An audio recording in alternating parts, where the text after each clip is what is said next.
It was just after midnight. Tom Calvert was in Dublin for work, wearing a nice suit and a gold watch that showed he had money.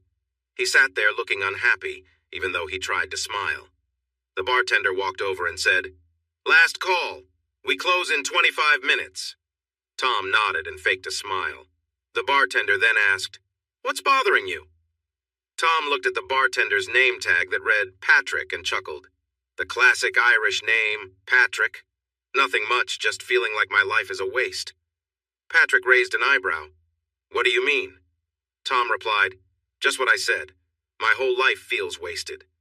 Patrick examined him. "You look very well off. I doubt your life is wasted." Tom explained, "I run a clothing business for my father-in-law, but I feel like my life is wasted." Patrick said, "Regret is costly. I know 3 things.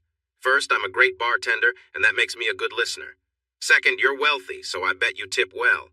And third, you're the last customer here, so we have time to hear your story." Tom found himself smiling. Patrick seemed easy to talk to. Tom said, "People think being rich is everything. But let me tell you, I've traveled a hard path. I hurt someone I shouldn't have. I'm married to someone who's broken my heart. I feel stuck in a marriage that doesn't work. I have 2 sons I barely know. I find comfort in flings, but I would give it all up in a heartbeat if I could." Patrick nodded. "So you've got money and flings. That's typical for someone rich." Tom admitted, "I guess so. I had someone stay with me for just 1 night recently. She was incredibly attractive." He shook his head. "But it's not worth it." Patrick responded, "Let's go back. You said you'd trade all of this, and it sounds like it began when you hurt someone you shouldn't have." Tom nodded. "Her name was Allie. A year ago, her husband hurt her badly. When he did, she fell and got seriously injured. I feel responsible for that, too." Patrick shook his head. "If you didn't do the hurting, then you didn't cause her tragedy." Tom replied, "But I feel it was my fault. Around that time, I saw her at the store and we began talking. We decided to meet up for tea at the mall. I apologized for how I treated her years ago. She smiled, but what she said next shocked me. It still hurts her now, many years later. When I chose not to believe her and went with my current wife, she told me, 'Here comes the regret. I was the only man she ever really loved.' She was deeply in love with me and planned to give herself to me right after prom the following week. She was prepared and wanted to share an intimate moment in a hotel room. She had it all arranged. We had been together for 3 years. Her parents knew about us, and even helped by booking a room for us at Motel 6. Patrick nodded and said, 'There is more to this story I can share.' Tom replied, 'After that last part, a huge guy appeared behind us. I didn't know it then, but he was her husband who was not kind to her. After I finished speaking, this big man said in a threatening voice, 'Allie, you need to come home.' She turned pale, nodded, and walked away without saying anything. She passed away that night. I learned from the reunion committee a month ago." Patrick winced. Tom shook his head. "I feel like I ruined 2 lives." Patrick responded, "You didn't force her." Tom said, "That's true, but she ended up marrying that man right after graduation. If we had stayed together a little longer, even if we didn't marry, she might not have jumped into that relationship. She endured many years of his poor treatment. If we hadn't ended things, she would have gone to Martin's University on a full art scholarship, and her life would have been so different. It's all my fault." Patrick said, "Hold on, start from the beginning. I still don't think it's your fault." Tom reflected back. Monday, April 24th, 2017. Tom got to school and looked for his girlfriend, Allie. Brittany, the head cheerleader, was at his locker. She looked at him kindly and said, "I'm sorry to say this, but Allie is in D Hall. She's with my ex, Chad." Tom quickly walked to D Hall and saw Allie with Chad. He witnessed them sharing a kiss as he approached. Allie jumped when she saw him, and Tom felt betrayed. His heart sank. His girlfriend wasn't just talking to someone, she was with Chad, someone he didn't like. He glared at Allie, then stormed off, saying, "I can't believe this." Allie ran after him, calling, "It's not what it seems, Tom! Tom!" Allie fell to the floor in tears as Tom continued to walk away. Tom returned to his locker, where Brittany was waiting. She said, "I told you. I'm sorry, but I thought you should know that my ex-boyfriend was with your girlfriend. By the way, prom is coming up and I'm not with Chad anymore. I'm free now. Tom looked at the attractive Brittany and asked, Really? Brittany nodded with a smile. Tom felt broken but also amazed that this lovely young woman wanted to go to prom with him. He nodded excitedly. For a man with a broken heart, he sure bounced back quickly. Tuesday, April 25th, 2017. Before class that morning, Allie approached Tom and said, Tom, please listen. Chad came up to me and asked about art class. We talked for a moment, then he kissed me. I didn't kiss back. He just took it upon himself to kiss me. I didn't agree to that. Tom looked into her eyes and saw she was sincere, but he couldn't believe her story. He replied, Wow, you're really good at lying. I don't want to see you again. Tom walked away and Allie slumped down, feeling her heart break again. Saturday, April 29th, 2017. Brittany called Tom's phone that morning at 9. Tom, hey, my dad wants to meet you. I told him all about you and that you are taking me to prom. Tom sighed. Really? Already? Brittany was excited. Yes, he can't wait. Tom sighed again. Okay. I guess since we're going to prom together. Brittany added, Great, dress nicely. Daddy doesn't like sloppy looks. The address is 16 Windsor Court. Tom put on his khakis and the red shirt he wore for his part-time job. It was the best he could do on such short notice. It was a warm spring day, already in the low 70s with bright sunshine. Tom entered the address into his phone and saw it was at the far north end where the big houses were. His family lived in a small house that his father had inherited before the town became fancy. He felt nervous when he reached the entrance to Windsor Court and saw a guard at the gate. As he approached, he said, I'm Tom Calvert. I'm here to see Mr. Randolph. The guard nodded and pressed the button to let him in. Tom felt out of place as he drove past large mansions, each with many garages. When he arrived at Brittany's house, she was waiting at the door with a bright smile. As he stepped out of his car, Brittany greeted him with a quick kiss and said, Better get used to those. Brittany led him through the front door, past several living rooms, to one at the back that opened to an impressive pool and patio. There was a pool house that was almost as large as his own home. Brittany smiled as she walked to the table and introduced him to a man in his 40s. Tom thought her father was quite handsome. Next to him was a woman who appeared graceful, looking younger than her age after some work done. Brittany smiled and said, Daddy, Mom, this is Tom, my date for prom. Her father looked him over, then his expression softened into a smile. Tom said, Hi, Mr. and Mrs. Randolph. The man replied, Just call me Jim and this is my wife Helen. I really dislike being called Mr. anything. Tom said, Okay, Jim. Jim smiled and said, Relax. Brittany likes you, so I like you too, at least for now. I appreciate most people she likes except Chad. He reminds me of that character Eddie from Leave It to Beaver. He seems slick, but isn't as clever as he thinks. I'll be straightforward.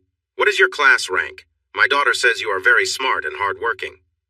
Tom replied, 8. Jim nodded. Great. Number 8 out of more than 1,200. You are just as smart as my daughter says. Please, have a seat. What does your dad do? Tom said, He drives a truck. Jim nodded with a smile. Honest work for an honest person. I appreciate that. McGovern's Trucking is a good company. Tom replied, I didn't say where he worked. Jim added, I need to be careful about who dates my daughter. Tom asked, So you had me checked out? Am I approved? My family isn't wealthy. Jim smiled and said, Yes, you are impressive in many ways. I don't want my daughter dating someone like Chad. That was an unfortunate choice that seems to be corrected now. Tom sat next to Brittany and a maid came out asking, What would you like to drink, sir? Tom took a moment to realize she was speaking to him and said, Iced tea is fine. After some light conversation, Jim asked, So, where are you planning to go to college? Tom said, Probably IU. Jim inquired, Did you apply to Notre Dame? Tom replied, My dream school. I was accepted, but they didn't offer me enough scholarships. I'm a decent football player, just enough to play part-time in school, but not at Notre Dame level. I also got into Martin's, but they didn't offer enough money either. Jim nodded. It was decision time. He wanted to help. He took out his phone and made a call. Harold, Jim Randolph here. Yes, I know it's Saturday. Listen, you want that building and I'm willing to pay for it, but there's a condition. You accepted a young man named Tom Calvert from Carmel, Indiana, and you didn't offer him enough scholarship to attend. You'll fix that.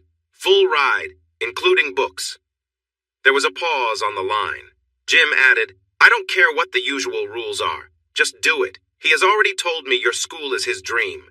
So as long as it doesn't cost him anything, he accepts, right?" Jim looked at Tom, who was shocked and could only nod. Jim said, "Great. Just remember the building is to be named after my grandfather." Jim relaxed in his chair, satisfied. "Problem solved. My daughter will have her college boyfriend." Tom was puzzled, thinking, boyfriend? Brittany then hugged her father affectionately before giving Tom a quick kiss. Jim didn't seem bothered by Brittany showing her affection openly. Tom said, thank you." Jim smiled and replied, "It makes my daughter happy.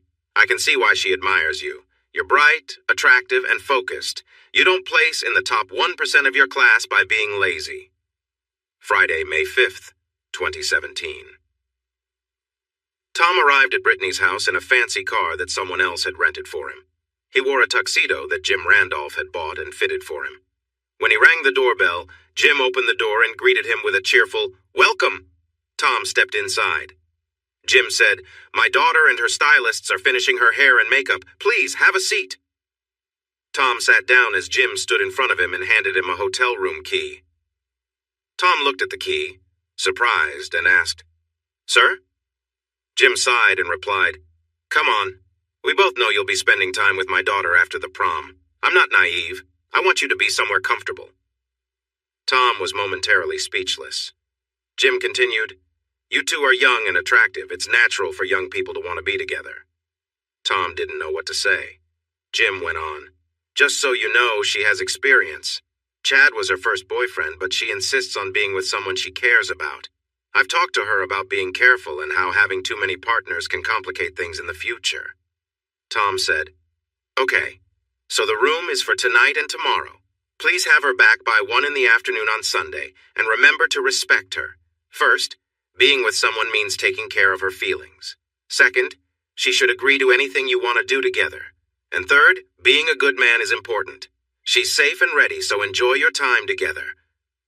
There was a hint of caution in his words, but Tom had no intention of causing any harm. Brittany came down the stairs in a dress that was quite eye-catching. It fit her well, showing off her style, and she looked beautiful. Tom said, "You look amazing." His compliment was heartfelt, and Brittany smiled brightly. Jim appreciated Tom's honesty as well. The fancy car took them to prom. Tom felt relieved that Allie wasn't there. It seemed strange to him that they were officially together, yet he had never formally asked. They just were. Chad attended the event with Madison. Brittany was different from what he expected. She wasn't interested in the after-prom party. She just wanted to dance with him and gazed at him with admiration as they moved to the music. When Chad tried to join in, Brittany shot him a cold look and said, "Not happening." Brittany enjoyed slow dancing and shared sweet kisses with him. Her smiles were genuine, showing that she truly wanted to be with him. Around 10, Brittany said, "My dad gave you a room key, right?" Tom was taken aback that she knew. Brittany rolled her eyes playfully and said, "Of course. I'm open with my parents. They understand. I told them I wanted tonight and tomorrow. We have already checked into our room in the honeymoon suite." Tom and Brittany headed downtown to the Upper Windsor Hotel in Indianapolis, looking forward to a memorable evening. They took the elevator up to the 10th floor and entered room 1001. Tom was amazed at the space, a luxurious living area connected to an elegant bedroom with a large bed. As they settled in, Brittany playfully asked Tom to help her with her dress zipper. Smiling, he unzipped the back of her dress, which she let slip off her shoulders before she stepped away. They shared a close embrace, both feeling excitement and affection for each other.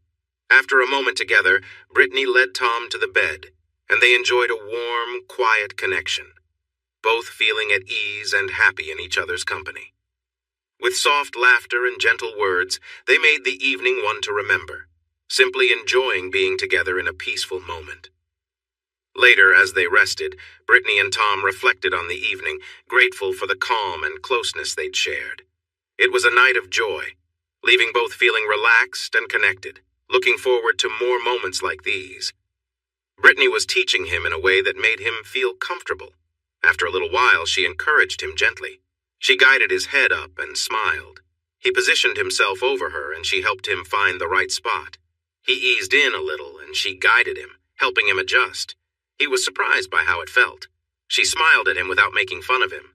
He moved gently, feeling excited. Since he had just finished a short time ago, he could keep going for a bit longer, but soon she began to breathe heavier. He pushed a bit harder, and then felt himself relax. She laughed lightly and said, "That was wonderful." He got off as she took a cloth to keep things tidy. After cleaning up, she changed the sheets and laid down beside him, resting her head on his chest. She whispered, "That was magical," with a happy sigh. They laid there for a while. Brittany shared how much she enjoyed the night and how he was a great boyfriend. She said, "I loved how sweet you were. Some past boyfriends didn't let me have my turn. Just know you are already amazing at this, and we have only been together once."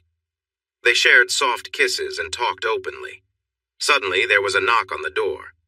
Brittany gave him a playful look and walked to the door without any clothes on. A porter brought in 2 bags. One was his and the other was hers. Brittany casually went to her purse, took out some money, and handed it to the surprised porter. After he left, Brittany laughed as she walked back to the bed and said, "That was funny. Anyway, I have clothes for tomorrow. My dad set us up for a fun day. We have tickets for a concert tomorrow night. We can check out downtown together. We have lunch reservations too." As they chatted, she playfully touched him, and before long he was feeling excited again. With a smile, she joined him, and they shared another moment together, laughing and enjoying each other's company. "That was great. You are such a wonderful partner," she said happily. After a while, she got ready for bed, and they cuddled together. She quickly fell asleep with a smile on her face. The next day, the limo took them back to her house. Tom noticed that his car had been cleaned and looked nice. Tom felt a bit unsure about how her parents would feel after spending a fun weekend with their daughter. When they walked in, only Jim was home. Jim looked a bit unsure until Brittany jumped into his arms and said, "Daddy, it was amazing. He's kind, thoughtful, and fun." Her voice lowered. "He always lets me go first." Jim smiled at Tom and nodded.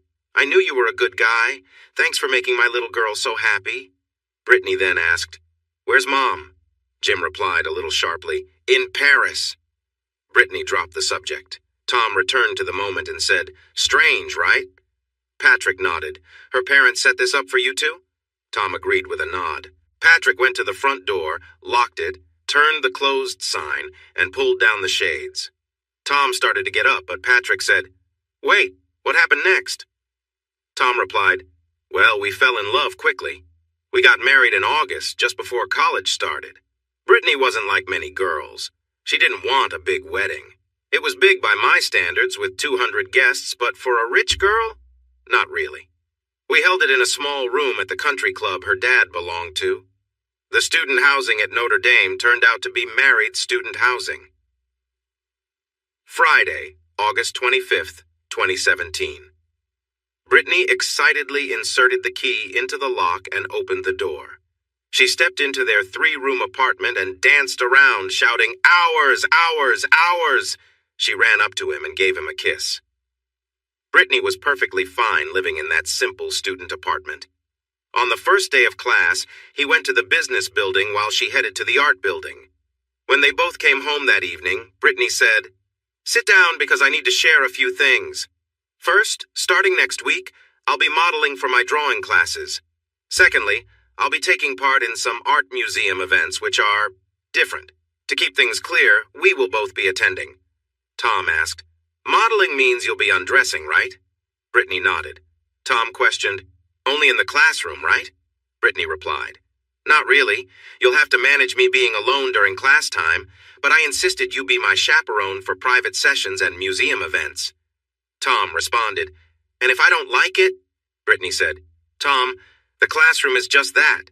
It's a classroom with other students present, for the other events. You'll be there to support me." Tom sighed and nodded.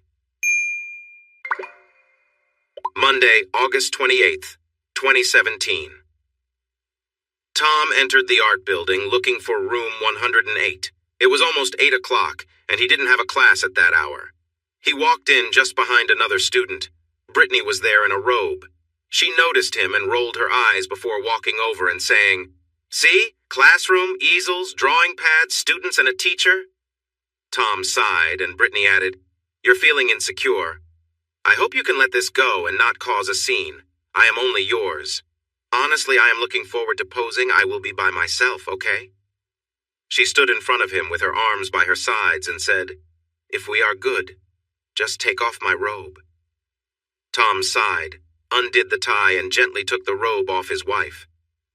She gave him a soft kiss on the lips, turned around and walked to the stage, waiting to hear what to do next. Tom silently said, "Sorry," to his wife. She smiled back and whispered, "Love you." Tom left feeling a bit better, but also somewhat foolish. Friday, September 15th, 2017. They arrived at the Branson Art Museum at 6 that evening. Brittany was wearing a robe again. Tom was in khakis and a polo shirt.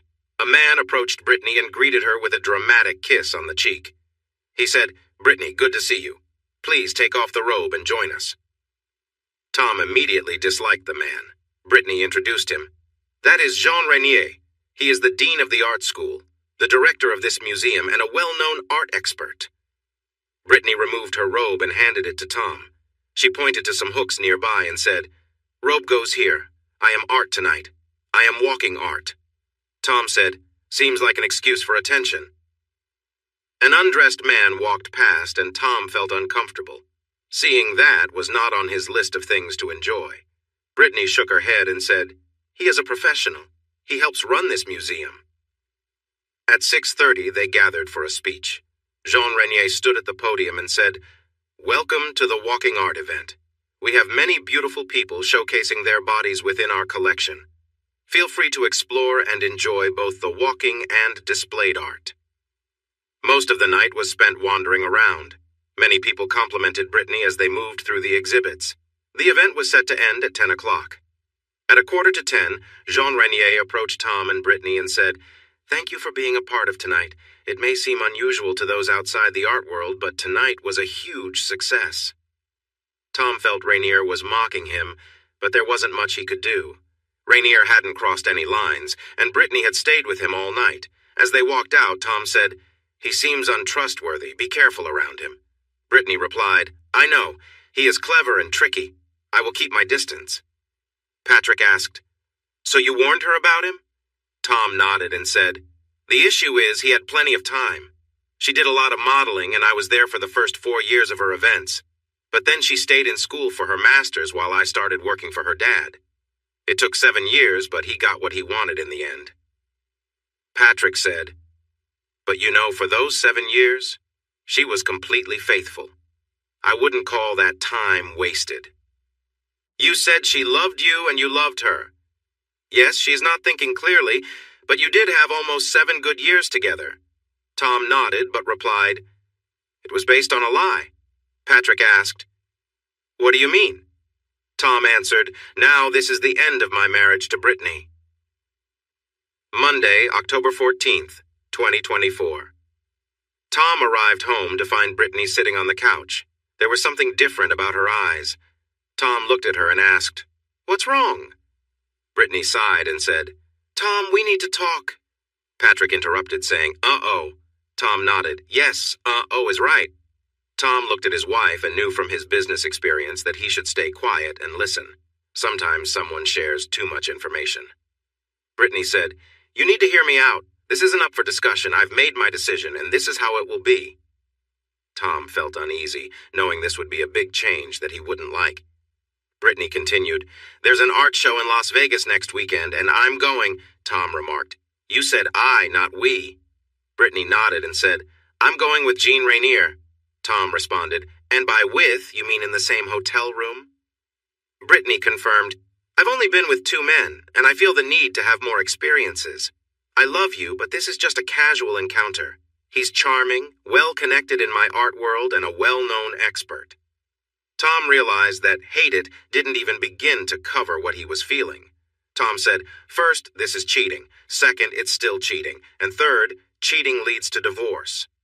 Brittany insisted, "It's not cheating. It's just a casual encounter. I still love you, but I want to take a lover.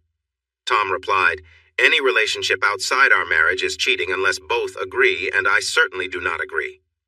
Brittany stated, I'm telling you in advance, so it's not cheating. I've been faithful for 7 years, and I want to explore more of life. Tom looked at her in disbelief and said, this is really unbelievable. Brittany said, now that this is settled, I need to make a list to pack. She left the room, ignoring Tom as he called after her, this is not settled. Later that afternoon, Tom's father-in-law, Jim, came over and said, I hear you had a fight with my daughter about her lover. You will not be divorcing her. Tom responded, oh, I will. Jim insisted, no, you won't. Tom asked, how do you know that? Jim explained, I receive reports about my wife and daughter every day. I've been reading them closely for 2 months. I got a warning that things were getting bad for a while. Anyway, you will not be divorcing her. Tom retorted, I know you'll fire me. Jim shot back, oh, it's much more than that. Tom inquired, are you making threats? Jim clarified, they are promises. This is bigger than me. The board is made up of people much wealthier than I am, and they are all connected to the same powerful elite that controls the world. They will take you down, and I cannot stop them. You are far too valuable to them. Your potential is too great. Call it a fancy prison. Tom asked, how long have you known? Jim replied, I got some troubling news about 2 months ago.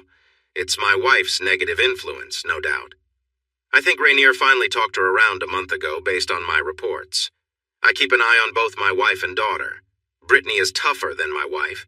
She gave me a similar unkind speech after just 2.5 years. I haven't talked to her since.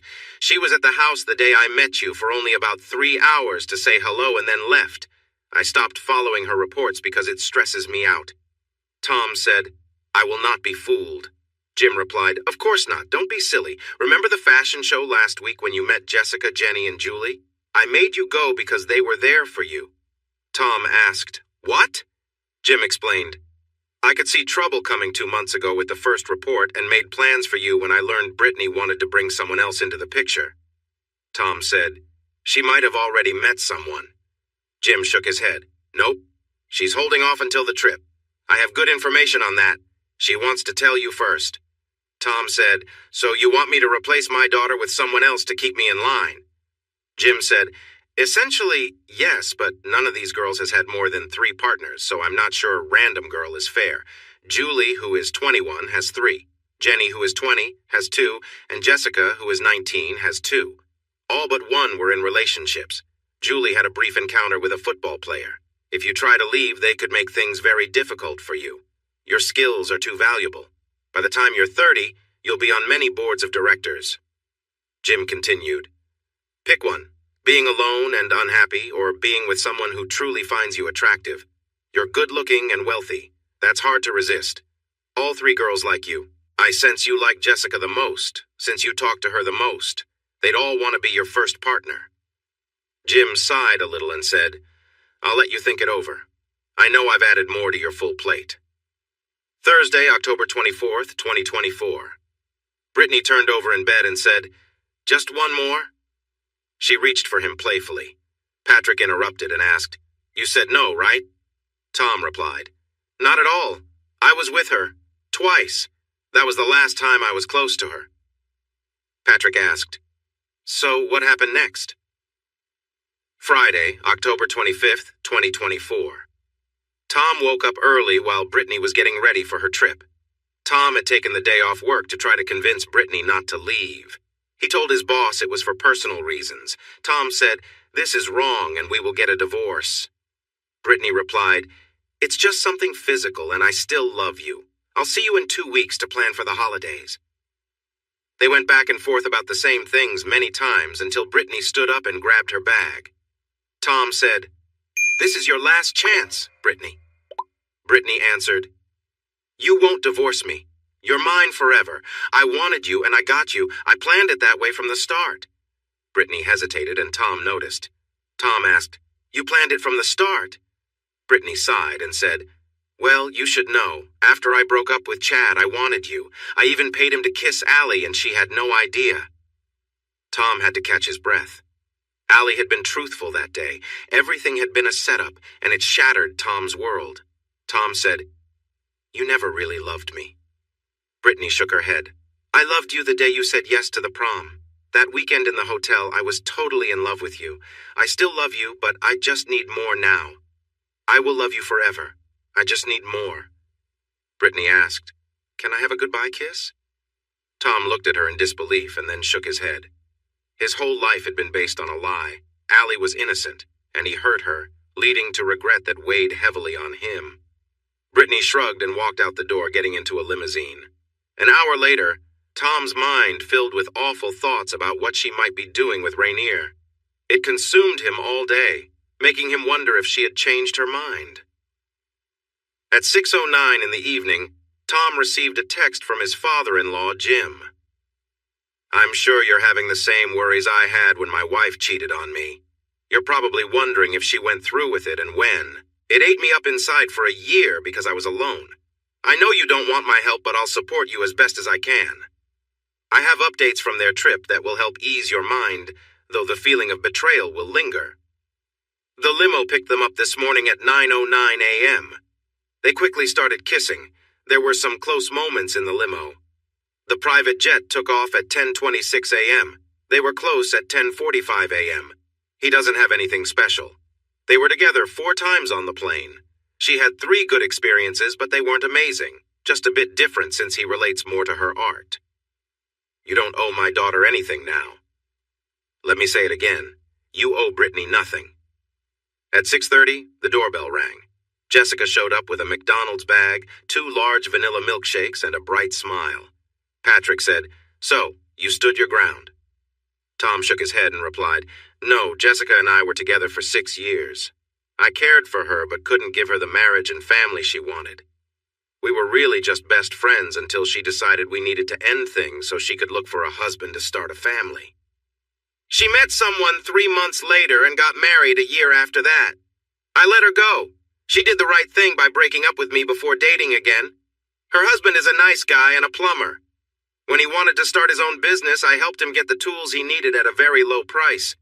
He's doing really well now and taking care of his family. I've kept an eye on them. He once had too much to drink at a plumbing convention. A woman showed interest in him, but I had some friends nearby to make sure everything stayed okay. I like to think of myself as a protector of their marriage." Patrick looked surprised and asked, "You helped save their marriage?" Tom nodded. "It felt right to do that, and I still help out at those conventions. He has stopped drinking so much since then. He realized he almost messed things up. I never got close to Brittany again, and she was fine with it. She quickly fell for Gene like she did for me and stayed with him for 5 years before moving on to someone else. It was funny, though. When she decided to go after other men, she went all in. On one trip with Rainier, he had an art show where things got a little out of hand. Brittany was secretly meeting her mom and went to a male review where they both had quite the wild time. I was getting reports from my father-in-law about all of this. After Jessica, I was with Emma, then Kendra, then Ala. My last girlfriend until last month was Juanita. I also had a lot of short flings with models. It all feels empty, honestly. I would give it all up in a heartbeat for just one loyal partner who truly loved me. Emma was the daughter of one of the board members. We dated for 3 months, and she had my twin boys 9 months after we broke up. I only figured it out after I learned about my sons. It felt like I was just used for my genes. I didn't even know they existed for 5 years. They were kept away from me all that time." Patrick took a step back and said, "Wow! Why didn't they just ask you to have a child with Brittany?" Tom replied, "It turns out she can't have kids." He finished his drink, opened his wallet, pulled out some money, and said, "Here's all I have. It's more than 1,000. If you feel it's too much, please donate it to a church to help people in need. Thank you for listening. Now you see how deep regret can run. I wish I could go back to that day I remember so clearly, Monday, April 24th, 2017. If only I could go to school a minute earlier and fix things." Patrick asked, "Do you really want that?" Tom said, "Yes. I changed 2 lives for the worse. If I could take what I know now back in time, I would take Allie to prom, fix my mistakes, visit Martin's with her, and stay close to my parents. I would love and care for Allie with all my heart forever." Patrick responded, Wishes should be granted as they are meant to be. I see a good heart in you, remember." He looked Tom in the eyes. Some mistakes are part of the journey. For a moment, Tom felt the effects of his drink and his vision was blurry. On Monday, April 24th, 2017, Tom woke up to his alarm, feeling confused. He was back in his parents' house in his old room. The end of a song was playing on the radio. The DJ said, "This is Worm, the big worm. Today will be a sunny April 24th, so go out and enjoy it." Tom thought, "Where's Patrick? That was just a moment ago. Wait, it's March, not April. What is happening?" His mom came in and said, "You better hurry."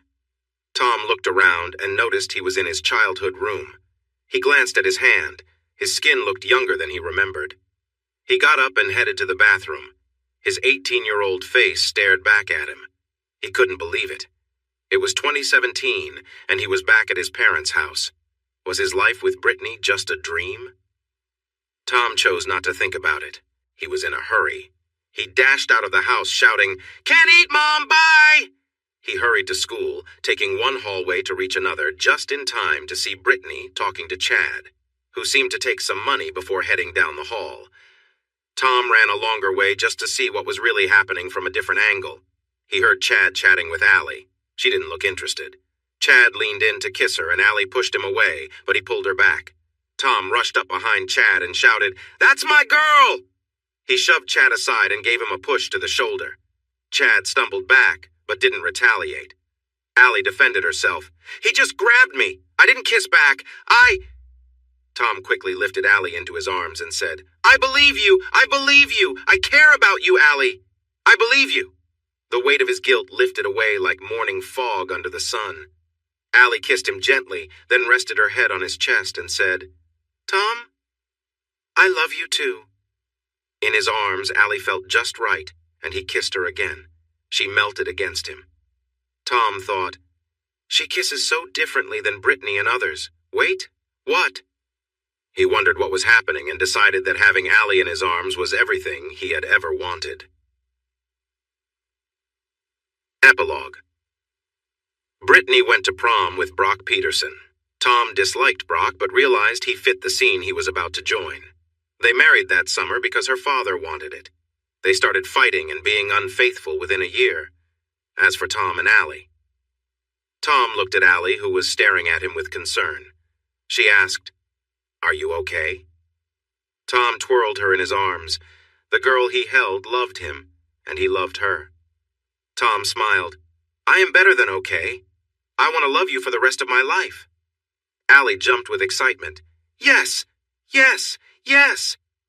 A small crowd gathered around them after Allie's joyful shout. Brittany happened to walk by and sighed as she noticed them, giving them a quick frown before walking away. Allie took Tom's words about forever as a proposal, even without a ring. It was sooner than he planned, but deep down he wanted her as his wife. He might not know what to do next, but he was sure about what not to do. Backing away now would hurt Allie, and he promised himself to never hurt her. A strange thought crossed his mind. In another time, Allie was sad, but here she was filled with joy. Allie called her mom. "Mom! Tom just asked me to marry him, and I said yes." Tom heard a delighted scream from the other end. After a moment, Allie glanced at her phone and said, "Friday. I want to be your wife as soon as possible. We just need to get the license this afternoon after school, and we can get married Friday after school." Tom looked into Allie's eyes, seeing her hope and determination.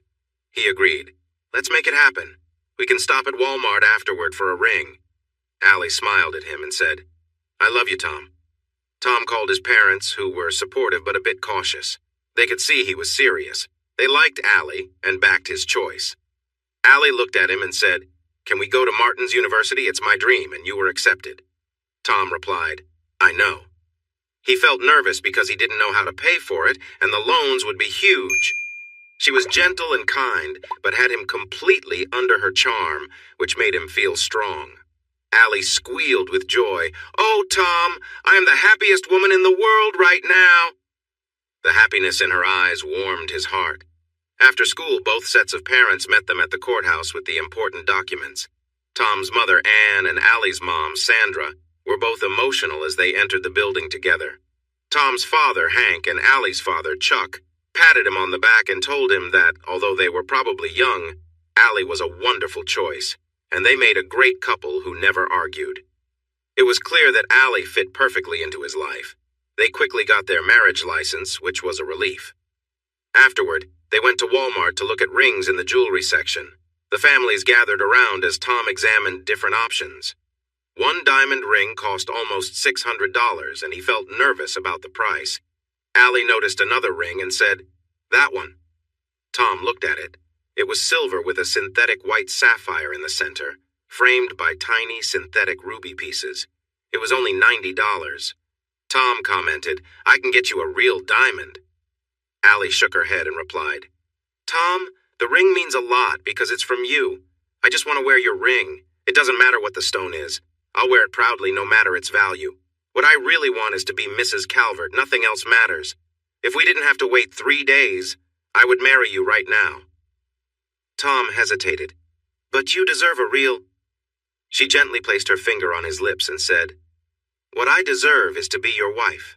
Something special will happen on Friday. We will start our life together. I had plans for us after prom next week, but since we're getting married sooner, we won't need those plans." Tom pulled her into a warm hug, and she always melted into his arms. Allie whispered to him, "Don't worry about anything. I've prepared for this moment." Friday, April 28th, 2017.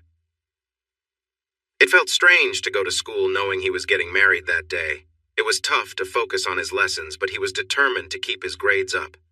Allie sat beside him at lunch, their sides touching.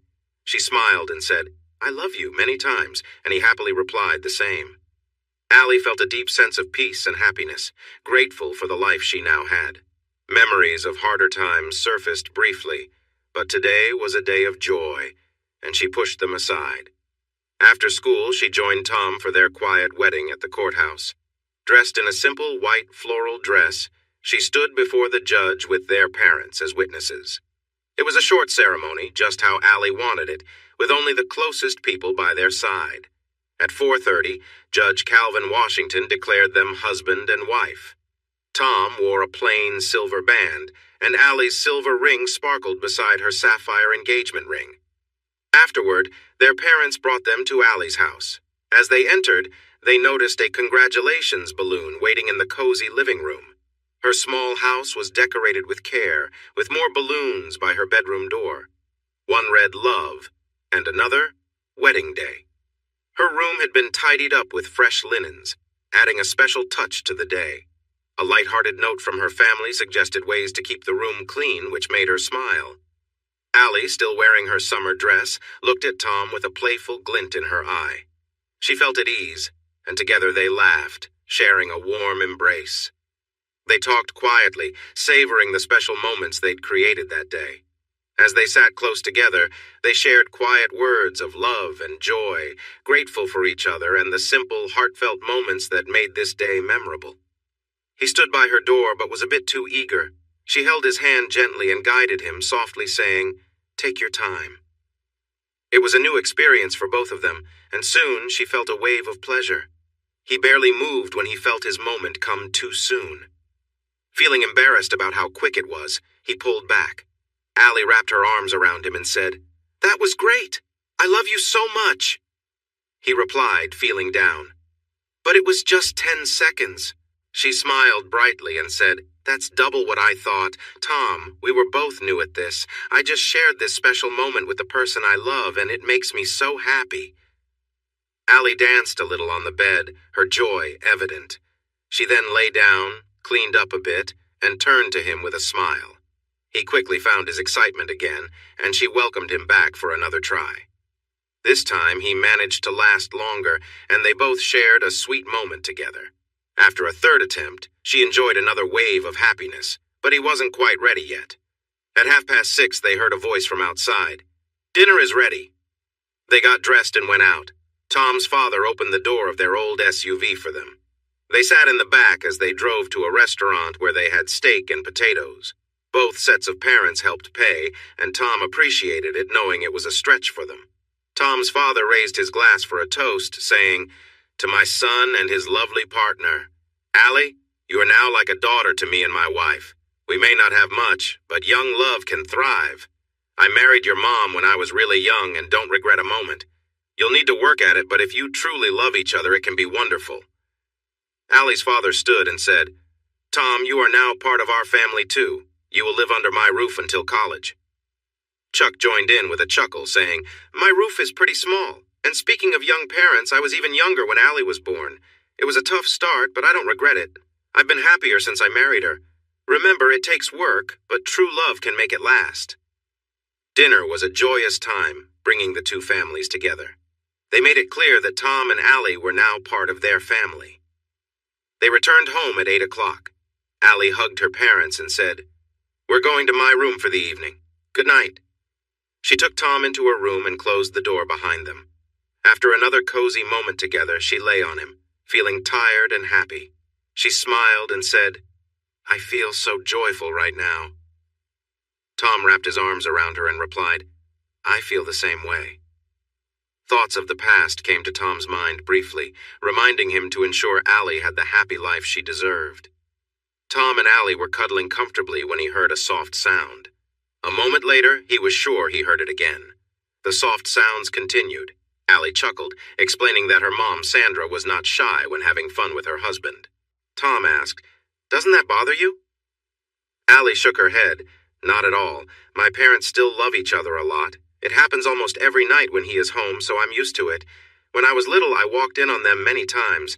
Mom just said it was a special way that parents show their love." Allie giggled and said, "I told them they should always keep doing it." Tom made a face and replied, "I'm not sure I want to hear about it now." Allie laughed. "When a lot of my friends' parents started splitting up, I saw my parents' love as a blessing. They can't get enough of each other even after 20 years. I want that for us." Tom needed to use the bathroom, so he got up, put on his shorts, and walked toward the bathroom. As he turned the corner, he was surprised to see her father walking towards the bathroom. It was dark, but the moonlight revealed that he wasn't wearing anything. He mumbled, "Sorry," as he entered the bathroom. Tom went back to the room looking a bit shocked. Allie noticed and asked, "What's wrong?" Tom replied, "Your dad just walked into the bathroom in the buff. I think he was just cleaning up after all that noise." Allie explained, My family sleeps without clothes and it has never bothered me.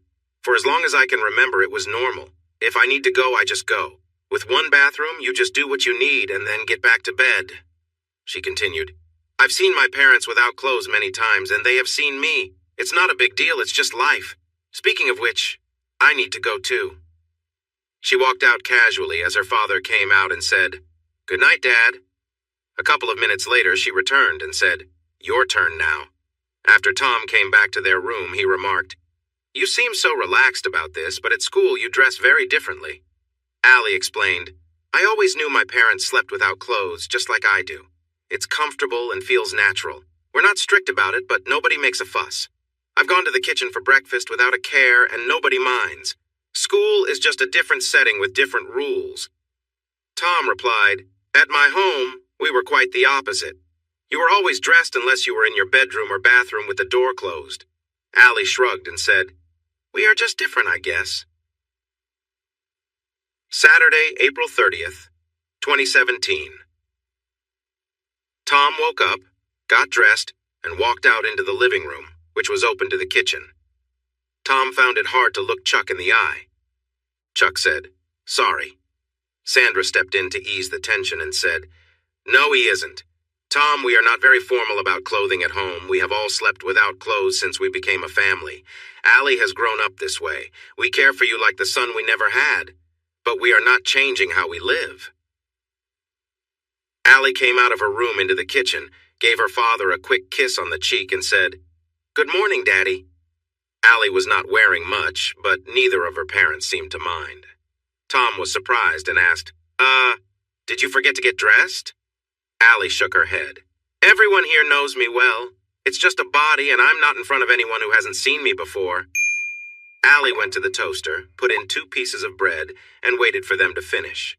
When they were ready, she took the toast and sat down next to Tom. Allie hugged him gently and said, I woke up so happy this morning as your wife. Tom sighed and replied, I just didn't know you were so relaxed about being without clothes at home. Allie looked Tom in the eyes and said, If it bothers you, I can get dressed. You are my husband and I am your wife. She seemed upset but started to get up and walk toward her room. Tom sighed and said, Please stop. Tom asked, This means a lot to you, doesn't it? Can you explain? Allie simply said, Being without clothes feels nice, comfortable, and it makes me feel free. I really, really like it. She turned to walk back toward her bedroom. Tom said, Wait, please. Allie turned and looked at him. Tom asked, Does this mean a lot to you? Allie nodded. Tom said, Then I am wrong for trying to change you. I've seen nothing bad, so it is me who should fit into your life, not you into mine. He pulled her into a hug. Every time they hugged, she seemed to relax into his arms. She sighed and said, Thank you. I love you with my whole heart. She sat down again and finished her toast. Tom joked, Besides, what sane man complains about his wife being relaxed at home, right? Allie laughed. Not my awesome husband. Tom and Allie were enjoying a quiet moment together when they started to hear sounds coming from the other room. He tried to ignore it, but the noise was hard to overlook. Tom couldn't help but laugh, and soon Allie joined in too. They held each other and shared a good laugh. Allie sighed and snuggled closer to Tom, still giggling. They had already shared some special moments that day, and Allie was starting to feel a bit tired. He kissed his wife gently on the forehead, and they both laughed for a little while longer until they heard someone enter the bathroom. Monday, May 1st, 2017. Allie jumped into her married life, asking Tom to take her to the courthouse right after school to change her name. She wanted to be known as Allie Calvert. Within a week, she had updated her driver's license, social security card, and even her library card. As they left the federal building that evening, they were the last ones out as the door was locked behind them. But Allie had more to do. She entered the local bank, which was closing soon, and insisted they open a shared account. Even though Allie was usually accommodating, she was determined that they fully combine their lives. As they stepped out onto the sidewalk, Allie said, You can keep your own account, but I want you to put everything into our joint account as soon as you can. There's no more just Tom or just Allie. It's now Tom and Allie. Tom chuckled, knowing Allie usually got what she wanted with a gentle request. But this time, her desire to join their lives was strong. Friday, May 5th, 2017. It was prom night. Tom waited in the living room for Allie to come out of her parents' room. She walked out wearing a pretty blue floral dress that reached her mid-thigh. It was all they could afford, but it looked lovely. Allie typically went without makeup, but tonight she had on a bit of mascara and blush. Her hair was styled and flowed down to her shoulders. Tom smiled and said, You look beautiful. They arrived at the school and parked in the lot. As they approached the entrance, a fancy limo pulled up. The driver opened the door, and out came Brock Peterson with Brittany. Tom felt a moment of discomfort remembering his past with Brittany, but quickly dismissed it. Allie was a much better choice. Although Brittany had cared for him once, he knew he had a chance to build a lasting relationship with Allie if he put in the effort. He promised himself to love Allie fully. Allie teased, Are you jealous? Tom laughed lightly. Jealous of what? A fancy car? Allie replied, Of the head cheerleader living a glamorous life. Tom looked her in the eyes and said, Not at all. I'm not interested in that. In his mind, he thought, They belong together. He smiled at Allie, took her hand, and they walked into the prom together. As they stepped inside, Allie simply said, Will you dance with me? Tom grinned. He wasn't the best dancer, but he knew trying was what really mattered. It was a slow dance to Stay With Me by Sam Smith. She looked at him, drew closer, and kissed him. He felt a bit silly trying to dance quickly to Shut Up and Dance With Me, but she still appreciated his effort. More slow songs came on, and he found it easy to dance with her. She just wanted to be in his arms, moving gently together, often taking a moment to share sweet kisses. When a fast song played, Allie kindly left the dance floor to grab some snacks at a nearby table. Allie chatted with some friends, while Tom talked with a few of his teammates. When the slow songs played again, Allie returned without needing to say a word, and Tom led her back to the dance floor.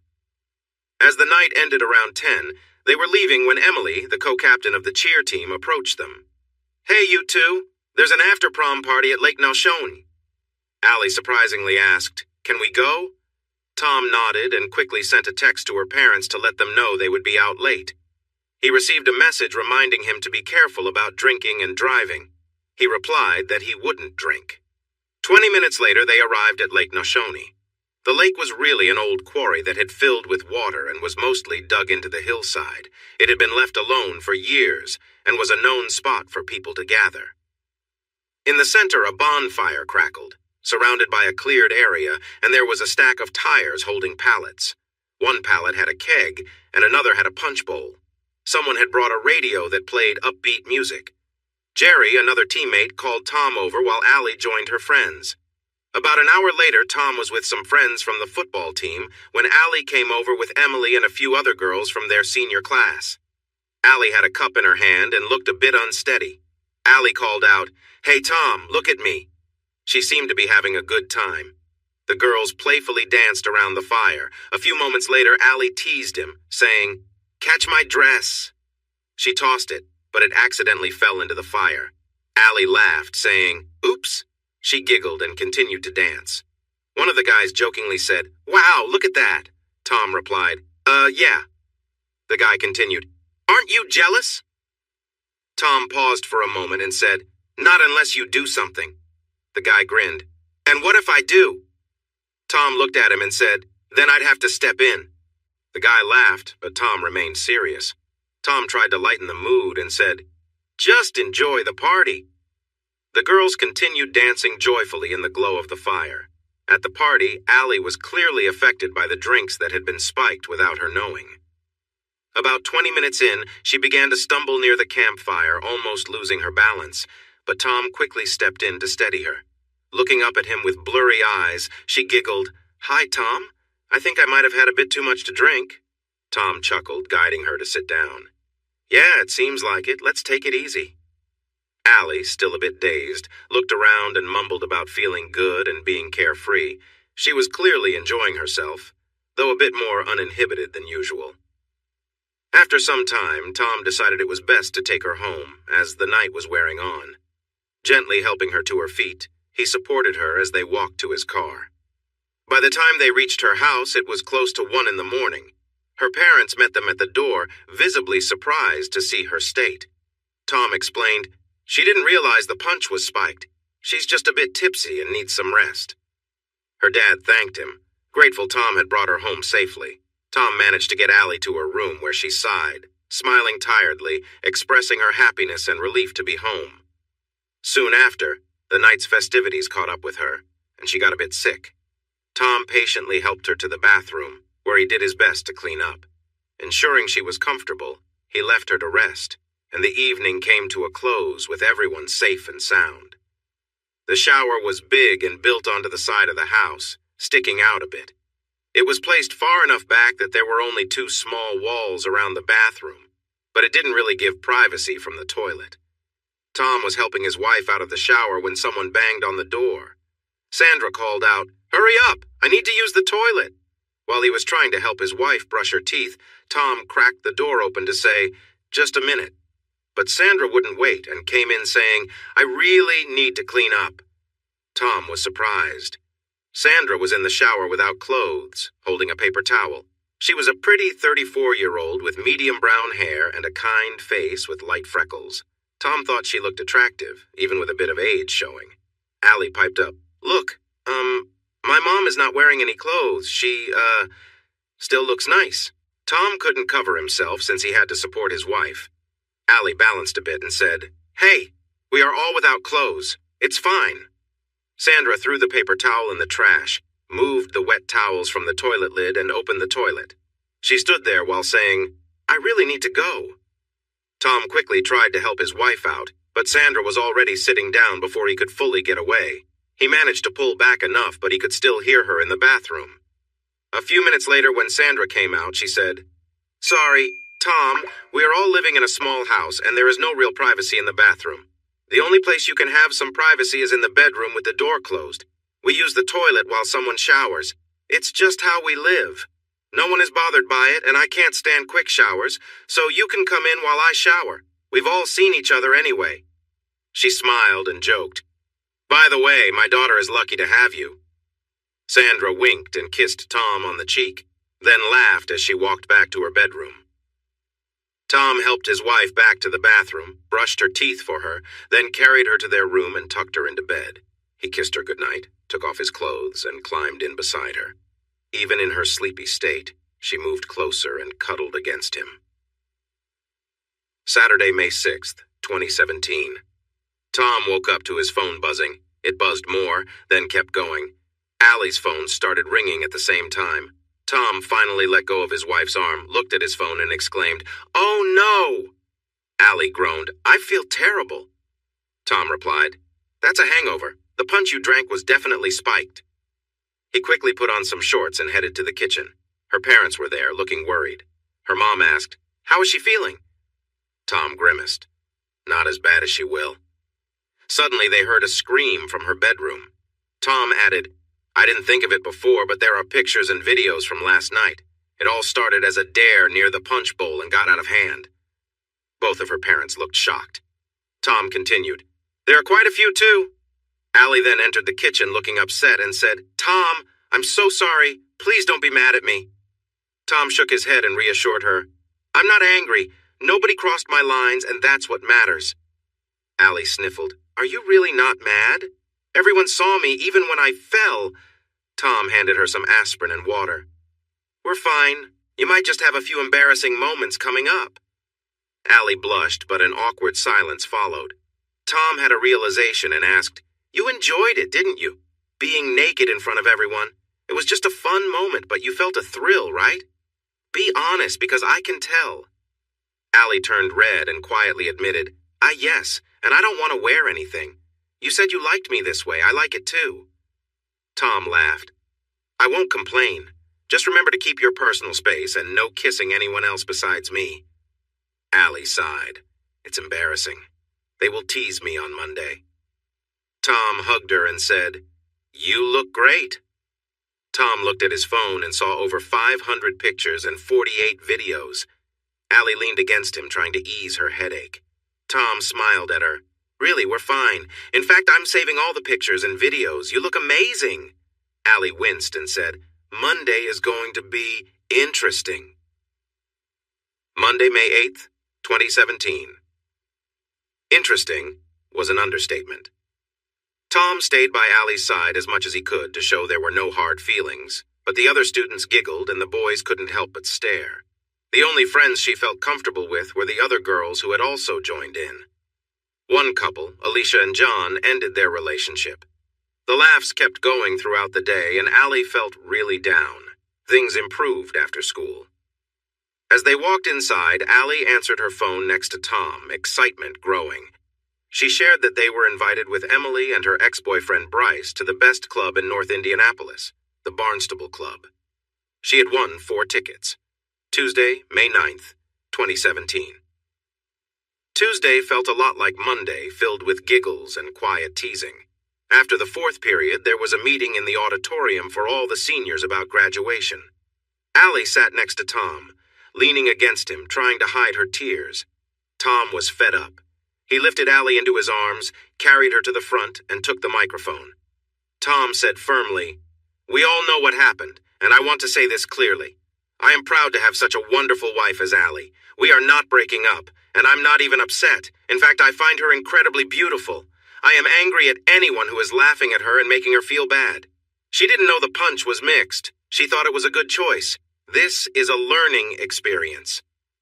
So we all know how amazing my wife is, and for those laughing, how many of you get to be with someone as beautiful as Allie every day?" "I didn't think so." Most of the senior girls said, "Aw," and the boys stopped laughing. Tom picked Allie up in his arms and kissed her gently. She smiled and said, "Tom, I love you so much." He took his seat again with Allie by his side.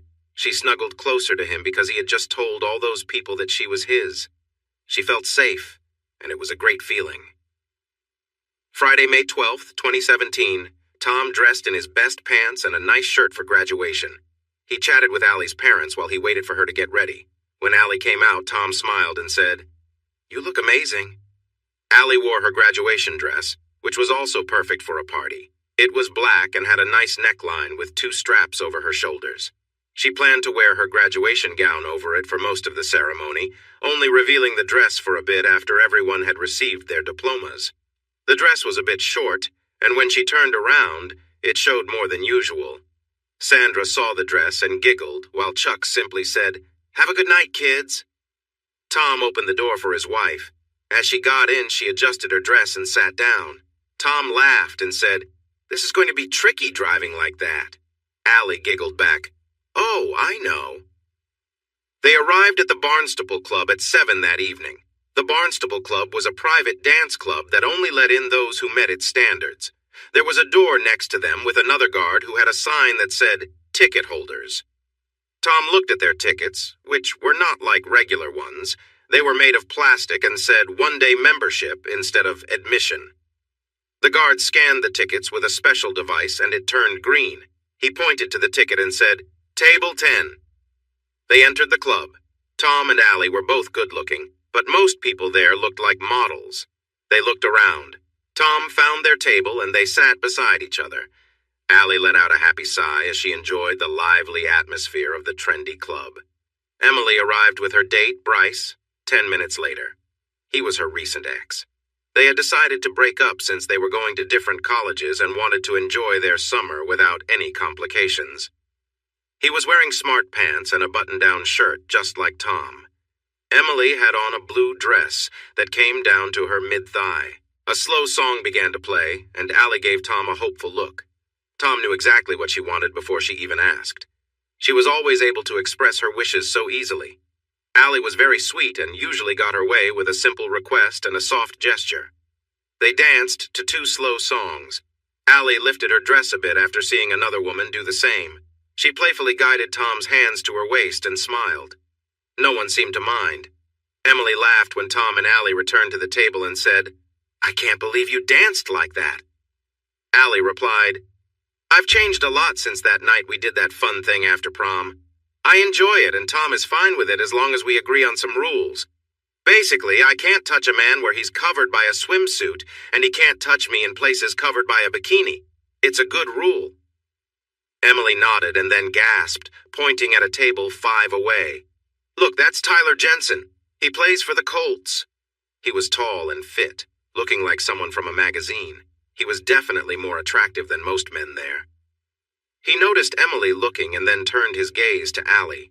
He walked over and asked Allie, not acknowledging Tom, "I saw you dancing and you look like fun. Would you like to dance?"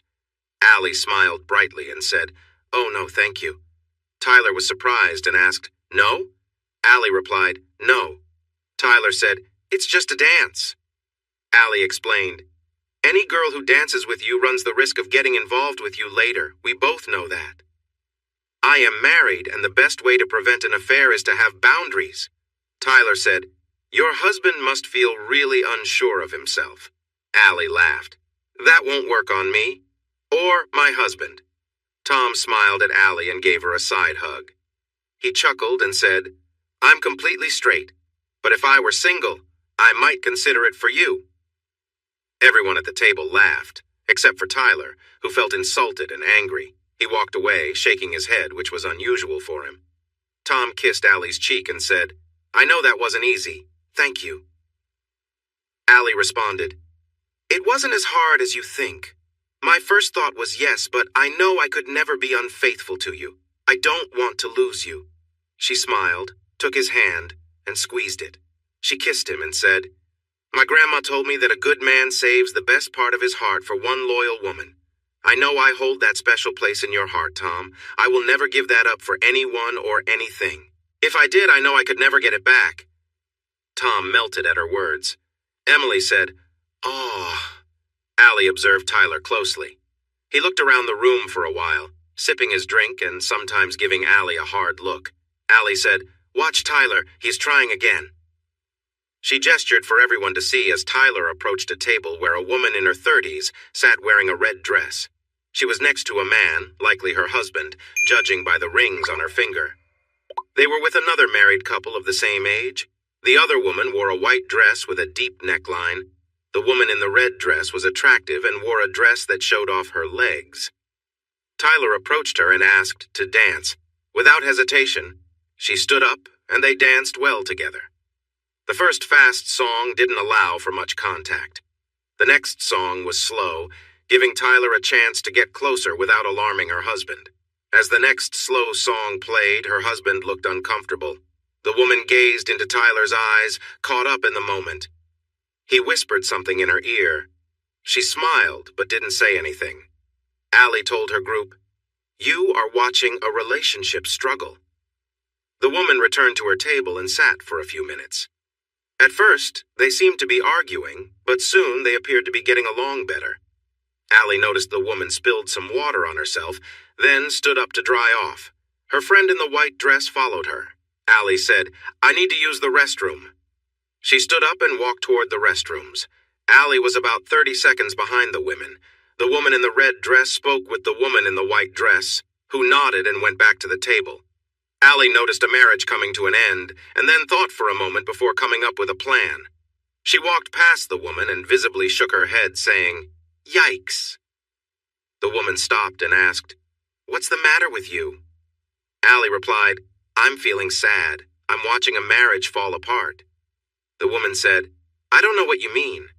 Allie explained, "He made a flirtatious move on me half an hour ago. My heart raced when he asked me to dance.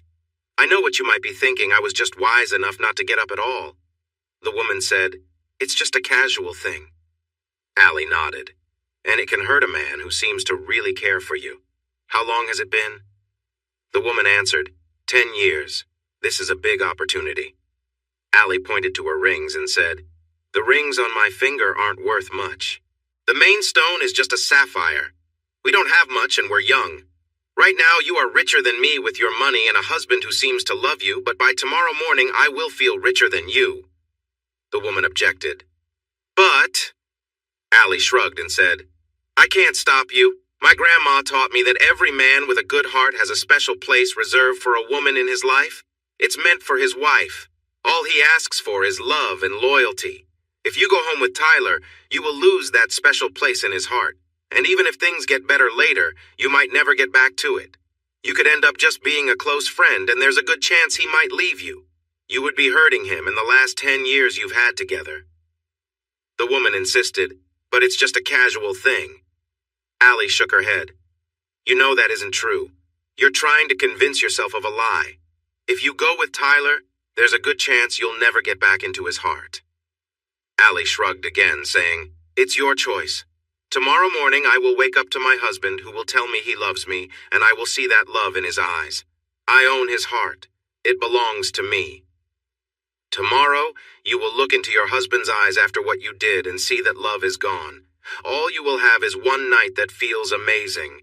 I know my husband may not give a wild experience like Tyler could, but he is strong and would never accept me being unfaithful. He is a wonderful mix of strength and kindness. On Sunday, I will see love in his eyes again. You might see emptiness in your husband's eyes. On Monday, he could decide to leave and seek advice from a lawyer." The woman's expression changed. She closed her eyes and sighed. "Ugh." Allie was surprised and asked, "You know I'm right, don't you?" The woman began to cry and said, "How can I fix this?" Allie replied, "The most important thing is to apologize. If your husband is reasonable, he knows he can't compete with Tyler. No one in this building can. Tell him you were just a silly girl and that you're sorry. If he responds well, tell him you want to dance with him. He'll want that. It's a way for him to feel close to you again since you've not broken your promise to only be with him. You got close, but you didn't go too far. Let's hope that works. After a couple of dances, maybe lift your dress a little and gently hand him your underwear, saying you want to make it up to him. If he takes it well, ask him if he wants you to lower your dress back down. If he says to leave it, let him take the lead. It's a good sign that he's claiming you again. If he wants you to lower it, keep reminding him how silly you were for dancing with Tyler. Then maybe lean in for a kiss if he's okay with it. By the way, earlier tonight I danced with my dress a bit high and it turned out fine." Allie lifted her short dress slightly to show she wasn't wearing anything underneath. She said, "See, I came dressed this way to excite my husband, and it's working. Tonight I will give everything to him and then lie in his arms, knowing he loves me and is mine." Allie laughed. "Security didn't say a word when I danced like this, and I felt free." The woman introduced herself. "I'm Lindsay Ballard." Allie smiled back. "I'm Allie Calvert." Lindsay looked at Allie and cried softly, "I almost ruined my marriage." Allie replied, "It's like a close call. If it nearly hit you, it missed." Allie said, "When you're dancing with your husband and want to be a little playful, follow my example." Tyler walked into the room and saw the women talking. Lindsay shook her head at him, and he looked concerned. Lindsay hugged Allie and said, "Thank you." Allie smiled, waited a moment to give Lindsay some space, then walked back to Tom and said, "Come dance with me." She smiled, letting him know there was something special waiting for later. As Allie passed by Lindsay, she saw her crying on her husband's shoulder. She heard him say, "I forgive you." Allie felt happy. She had helped in a big way that night. Allie looked into Tom's eyes as they awkwardly swayed to a slow song. She loved him for trying. He wasn't the best dancer, but he did it for her. He had given her his heart willingly, and she cherished the fact that she held a special place in it. As the second song played, Allie playfully lifted her dress again and encouraged him with a whisper. She was surprised at how bold she was feeling and enjoyed every moment. Allie noticed Lindsay stepping away from her husband. Lindsay lifted her dress and playfully handed her undergarments to him with a smile. She was shy but continued to look at her husband, who grinned happily. Taking a chance, Allie slid her dress off her shoulders, letting it drop away. People murmured but didn't stop her.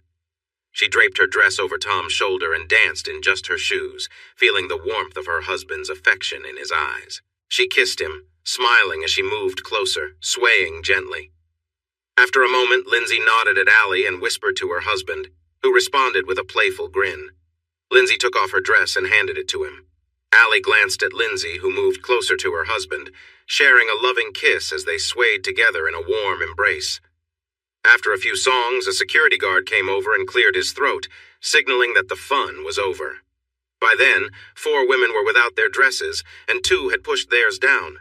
They quickly straightened up and got dressed, all smiling, knowing their partners had great memories from the night. Allie smiled as she saw that Lindsay had managed to keep her relationship strong. Looking over, she noticed Lindsay and her husband were watching her. Allie raised her glass of water in a friendly gesture, and they approached her. The man extended his hand to Allie and said, "Thank you. I know what you did. I can't repay you, but I appreciate it." Allie replied, "Don't be upset with her. Every woman in here feels his charm." He nodded and said, "I could be tempted by him." Tom chimed in, "I thought the same earlier." The man continued, "I'm frustrated, but I understand. I still love her. Even I can see how captivating he is. We won't come back here again, though. I wonder who he'll charm tonight. Thanks to you, it wasn't my wife. It could have been if she'd left me alone like that. I'm James Ballard, and this is my wife, Lindsay." "We have to go now," Lindsay said. "I want to show him how much I appreciate him, all night." He put his arm around her and led her outside. They were about to dance when Tyler approached and said, "You've ruined my evening twice now. You owe me a dance." Allie replied, "No, I don't. You were flirting with a married woman. You almost caused her a lot of trouble." Tyler insisted, "Her marriage is not my issue." Allie countered, "You only seem to pursue women who are taken. That's your pattern." Tyler smirked. "So what?" Allie said, "You're like a predator. How many relationships have you harmed?" Tyler shrugged. "I don't care. Most will stay married." Allie shot back, "That doesn't mean it's a good marriage. Many will end in divorce within a year. Trust is key, and the women you pursue won't trust." Tyler said, "One dance. You owe me." Allie raised her voice. "Please leave me alone. I'm married just like the other women you chase. The difference is that I'm loyal." Tyler noticed everyone in the room staring at him and not approvingly. He sneered and walked away. A few moments later, Tyrone Washington from the Indiana Pacers came over and asked Emily, "Would you like to dance?" Emily smiled and accepted, joining him on the dance floor. Her date, Bryce, watched and sighed. "We broke up last week because we are going to different colleges. We don't owe anything to each other. I'm just here for tonight." He smiled and added, "Hey, it's on our bucket list, right?" Bryce shrugged again and said, "It hurts, but I didn't pay for the tickets. I don't want to be the odd one out. I'm leaving. Tyrone can take her home when he's done." Bryce left, feeling hurt but not as crushed as the husbands betrayed by their partners who went home with Tyler. Tom shuddered. "That was tough." Allie replied, "Just a little. She did tell me they broke up mutually last week, but she won the tickets for tonight. They cost $200 each." A few minutes later, two big men approached Allie and Tom. The larger one said, "I'm afraid you need to leave. Tyler is very upset, and that makes management unhappy." Tom said, "So it's Tyler's personal hunting ground for married women?" The man grinned. "Not just Tyler." Tom sighed and said, "Well, there's no way I'm fighting this giant. Let's go."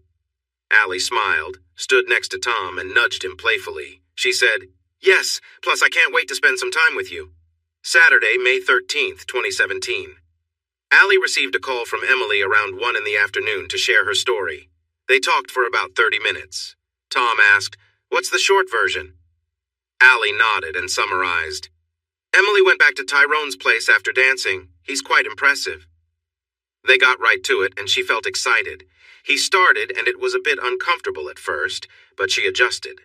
They began, and she experienced a couple of strong moments of pleasure early on until he got close to finishing and pushed harder, which was tough for her.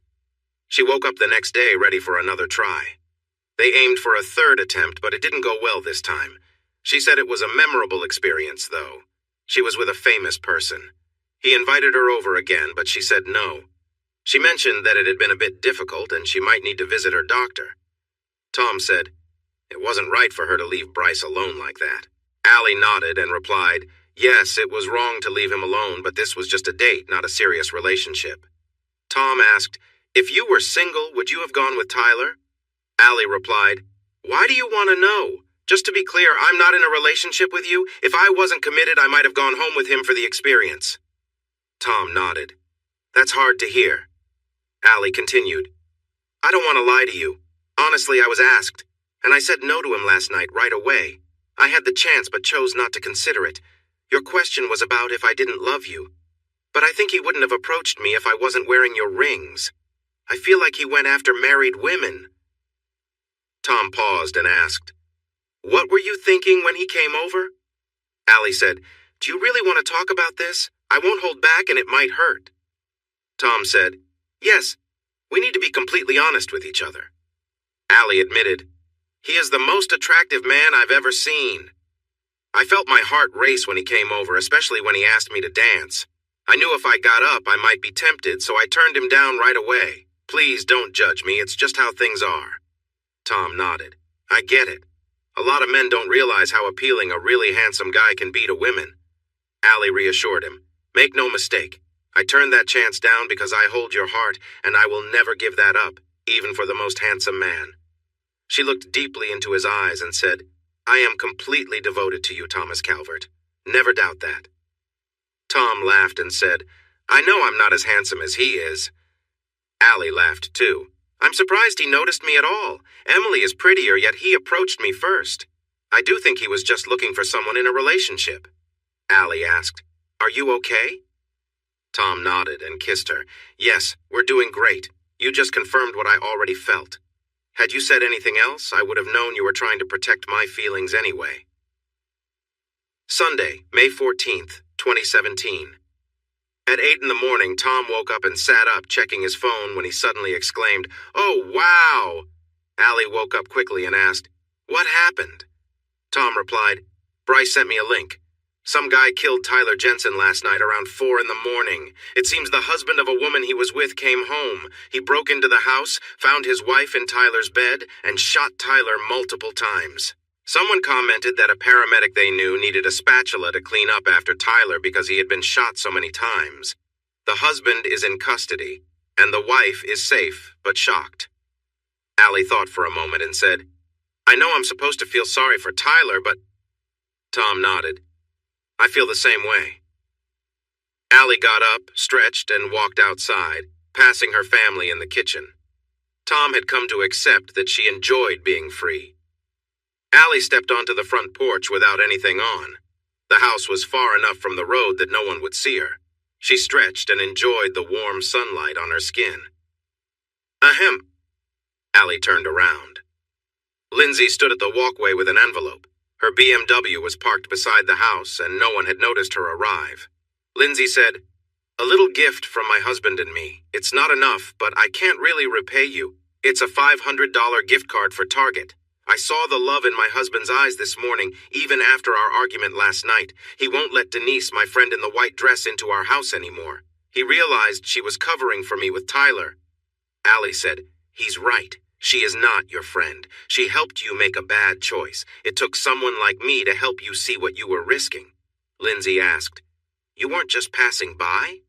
Allie shook her head. "Someone wiser than me once said, 'The only thing needed for bad to succeed is for good people to do nothing.' I saw trouble coming, so I followed you and stepped in." Lindsay asked, "It wasn't an accident? You stepped in on purpose?" Allie nodded. Lindsay looked at this small, blonde woman who was completely open about her life and realized that she had changed Lindsay's life for the better, and she began to cry. "My apologies to George Anderson, and February sucks. I wanted to explore a theme where the wife stayed loyal. This story had some twists. I enjoyed writing about the ending of Tyler and Will included in many future stories. It's interesting. Think of Allie as the opposite of Dee from FS. In the spirit of It's a Wonderful Life, in the other time when Tom was with Brittany, Allie wasn't there to help Lindsay, and she ended up with Tyler. She was divorced 3 months later.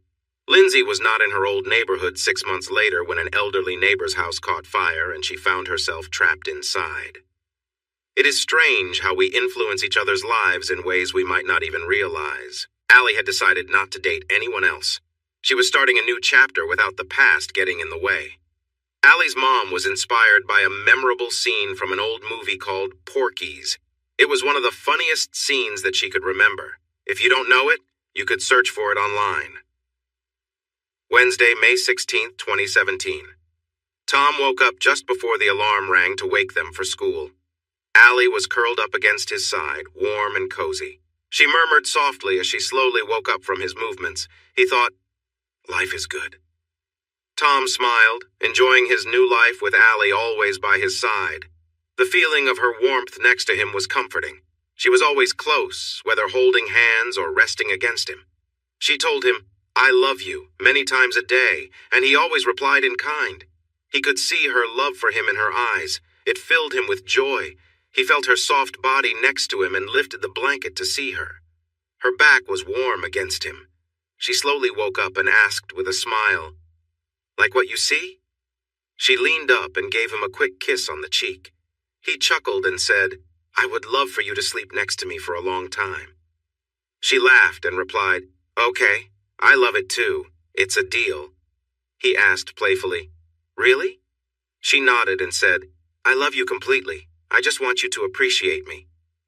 Allie paused and added, "I felt free and confident when I was myself. I liked that people noticed me. At first it bothered me when others joked about it, but then I realized I enjoyed that feeling." Tom pulled her close and said, "Just be careful. You can be yourself as long as you remember our agreement. I don't know why it doesn't bother me, but it doesn't." Allie asked again, "Really?" Tom nodded and said, "I don't know why that is, but just let me know your plans so I can be okay with them." She agreed and nodded. Sitting up, she stretched at the edge of the bed. He admired her, and she laughed at his gaze. He said, "You take my breath away." She smiled, enjoying his attention, but then got dressed. She thought it was good that the school didn't make a big deal after the prom incident. When they arrived at the house, Allie's parents were already having breakfast. It was a nice but quick meal. Allie's mom kissed both of them on the cheek as they headed out the door. Her dad even gave Tom a friendly side hug. At school, things were calming down after the prom chaos. The girls were not laughing at Allie anymore, and some seemed a bit jealous that she had a guy who clearly cared for her. A few boys still looked at her in a way that made her uncomfortable, but now that they weren't teasing her, it didn't bother her much. After all, everyone seemed to know everything about her now, and she didn't have to worry about secrets. When they got home from school, Allie found an envelope addressed to her from Martin's University. Tom went to get a drink while Allie opened her mail. Tom's father-in-law asked him, "Do you want to go fishing this Saturday? My wife and your mom want to take Allie to the mall and spoil her. They have saved some money for her future plans because there wasn't a big wedding. Your mom really enjoys having a daughter, and I love having a son to fish with. Maybe we can take your dad along too?" Tom nodded, saying, "I would love that, sir." Allie's mom added, "I thought we agreed. We are now your parents, and Allie is your sister now too." It felt a bit strange at first, but it felt good, so Tom said, "I would love to go fishing with you, Dad." Chuck patted Tom on the shoulder and said, "That's better." Allie called out, "Everyone come in here." Tom entered the living room with her parents. Allie looked shocked and was shaking as she handed a paper to Tom. She said, "These papers were in my envelope by mistake. Someone at the office messed up." Tom stared at the paper, then sat down, surprised. The first paper was a full scholarship offer for academics, not for football, which he had only applied for without an initial offer. It strangely listed his major as web marketing and photography instead of business. Tom said, "But I applied for business." Allie replied, "The offer is for web marketing and photography at no cost." She looked deeply into his eyes and said, "It's free as long as you choose web marketing and photography. No loans, just you and me in college together." Allie then passed 2 identical papers to her mom. Sandra read them and began to sway. Chuck quickly caught her and helped her sit on the couch. She held out a paper weakly, which Chuck took and read. He looked at Sandra, confused. "I knew you were good at art, but when did you apply to Martin's?" Sandra replied softly. "I didn't." Chuck said, "But you must have. You have a complete scholarship for web marketing and photography from Martin's." Sandra said gently, "Chuck, I really didn't apply. I'm happy being a maid at the hotel. I love our life. My job is tiring, but coming home to you is all that I need." Allie had 2 more papers. They were just like the ones given to Tom's mother, Anne. Tom remembered a lesson from the past. Patrick had once said, "Some mistakes are meant to be." Tom understood this was what that meant, and it reflected the most important part of his journey. This was the best way forward for the 5 people he cared about the most. He said, "Let's go for it. This is a once-in-a-lifetime opportunity for everyone. Think about it. Better lives for all of us, and we will be together." Chuck smiled. "My wife is going to graduate from college." Sandra replied, "It's been years since I've been in a classroom." Tom felt relieved. Chuck was excited and encouraging his wife. He said, "Sandra, this is a full scholarship, tuition, room, and board. Think what this means for us." Chuck was thrilled about his wife's opportunity, while Sandra seemed uncertain. Chuck asked, "Where exactly is Martin's again?" Allie replied, "Outside Augusta, Georgia." Chuck nodded, ready to explore any chances in the area with his company. Tom said, "Let's go tell my mom." They drove to Tom's parents' house and shared the offer from Martin's. She had the same reaction as Sandra. They decided to meet the next day for a pizza picnic to celebrate the scholarships and discuss their next steps. Later that night, Tom sighed as he relaxed after spending time with his wife. Allie lay down beside him and said, "I really needed that. That was great." Tom chuckled. "I think I'm starting to understand." Allie smiled. "Sometimes I just need you to take charge. It doesn't have to be rough, but I like it when you're confident. Mostly I enjoy gentle moments, but every now and then I want to feel that intensity, just knowing I belong to you." She kissed him warmly. After they kissed for a while, Allie cuddled against his chest. Tom heard some noises from her parents' room. He was now used to it. Allie sighed and said, "Did you hear that? I want that. They have been together for almost 20 years and there's still a spark between them. That's why I'm loyal to you. I want the kind of love my mom has. Kids often look up to their parents. You can see my mom sometimes giving my dad kisses that say it all." She passionately kisses him, showing how much she wants him. It's a little surprising until you see how deep her feelings go. She desires him even after all this time, and that's something special. Thursday, May 17th, 2017. Tom drove his wife home after school. They had received 4 important envelopes from Martin's University, which included everything they needed to accept their place there. Sandra was waiting with a big smile and said, "I called Anne, and we're going to celebrate tonight. We'll have a picnic dinner in the park and open our envelopes together." Allie beamed and kissed her husband, saying, "I can't wait for this next chapter in our lives. We'll have our own home, just the two of us. The best part is that we'll be close to both our parents, so they'll still be part of our lives." She looked deeply into his eyes and said sincerely, "I love my life with you." Tom felt that his life with Allie was everything he had ever wanted. At the pizza picnic that evening, they gathered around a picnic table. Sandra handed Tom and Allie their envelopes, while Anne pulled out her own from a travel bag. Allie opened her envelope and reviewed the first sheet. It contained her personal information, along with lines to note any corrections. The second form was about her medical history, which she filled out with Tom, her mother, and Anne. The third letter was an introduction for her major, web marketing and photography. As Allie read it, she felt a wave of nervousness wash over her, and Tom shared the same feeling. Sandra's expression was hard to read, and Anne seemed quite worried. Hank turned to his wife and asked, "What's wrong, dear?" Anne handed the letter to him, and he began to read. "Welcome to the Martin's Art Program. Our art major goes beyond the typical focus. It is a 5-year journey to create a substantial body of work, which is more demanding than usual.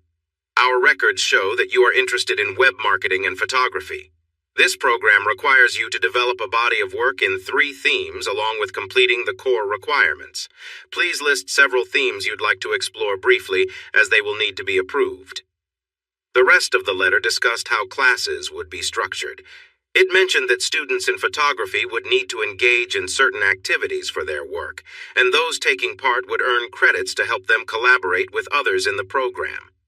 The system was called Pose Exchange. At the bottom of the letter, there were options for the types of classes where models could pose.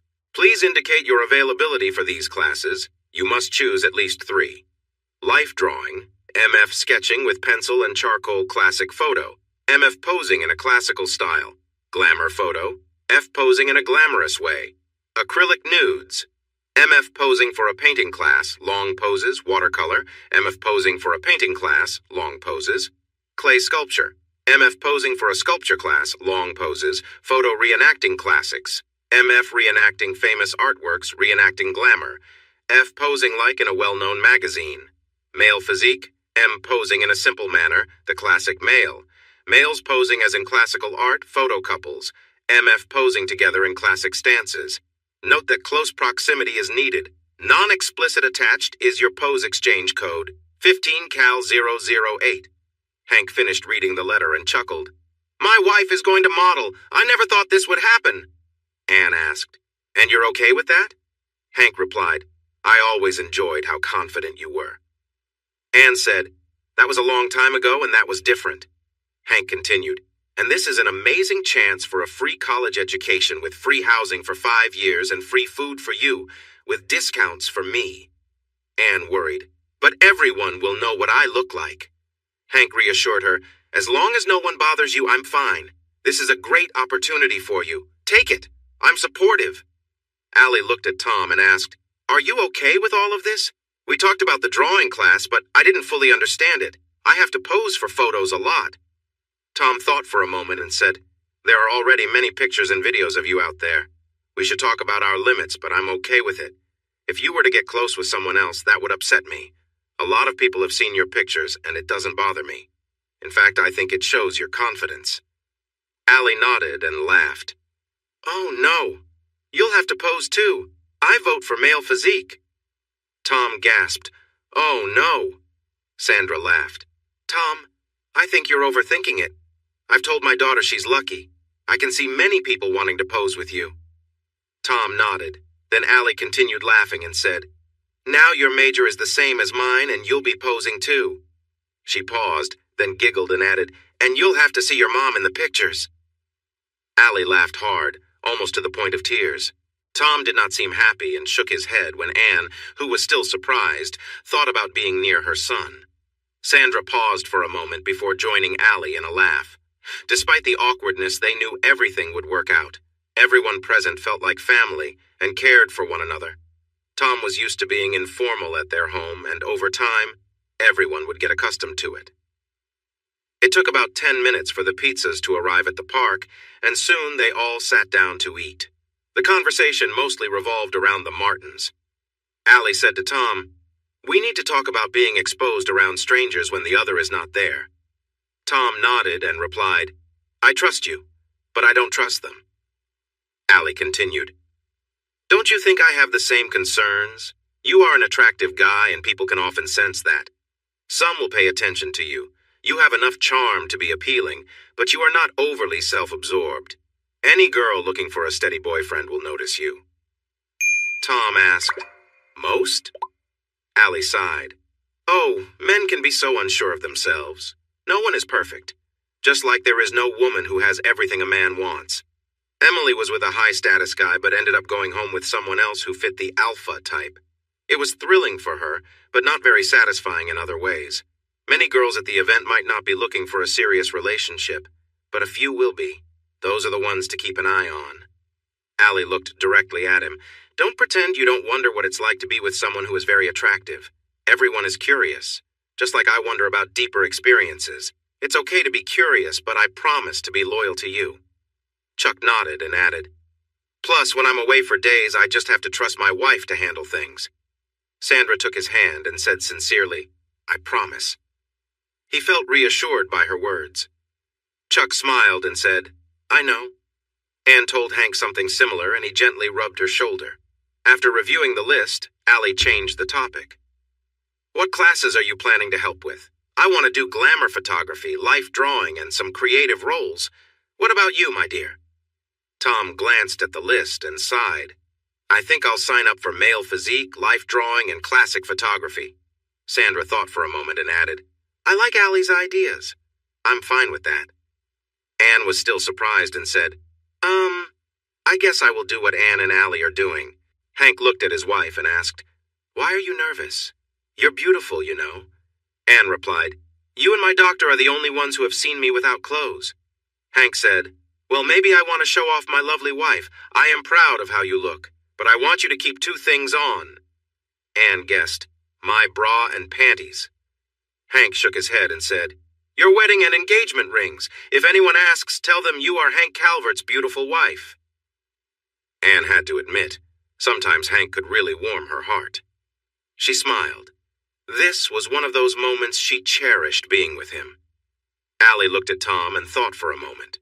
She said, "Since we will be posing for photos with strangers, I want you to take pictures of me for photo books like my dad does with my mom." Tom asked, "What do you mean?" Sandra laughed. "We have a big collection. Chuck has taken special pictures of me since I turned 18. Tom said, "Like magazines?" Sandra laughed. "Most like that, but we have several books with different themes." Anne nearly spat out her drink and Tom asked, "What?" Sandra nodded. "Yep, I enjoy posing and he enjoys snapping the pictures. We create photo books on Shutterfly together. It's fun." Allie nodded. "I want you to do the same with me, Tom. I want the largest collection of my pictures to be from my husband. We can make the books together. We can start with the after-prom photos and add to them." Allie thought for a moment and said, "The instruction letter said we have to come up with themes. What themes should I suggest?" Tom asked, "Male or female?" Allie thought again and said, "Females. They're just easier to work with. Guys can be a handful, and I prefer to avoid that." Anne agreed. "Women will be easier to manage." Sandra thought for a moment and said, "Both could work." Chuck laughed and said, "Watch out for the guys." Sandra laughed, made a cutting motion with her fingers, and said, "Boy craziness can be tamed." Allie looked at Tom, who said, "No way I'm taking pictures of a man." Allie playfully asked, "What about women?" Tom looked at his wife and said, "You are welcome at every meeting when I do my photos. I'll never hide anything from you." Allie replied, "I will probably turn down many of those invites. Tom, we can't be together all the time, and I trust you. But if I sense something off..." Tom smiled and said, "Understood." Allie said, "Tom, if you ever get a bad feeling about someone, tell me. I promise to always listen."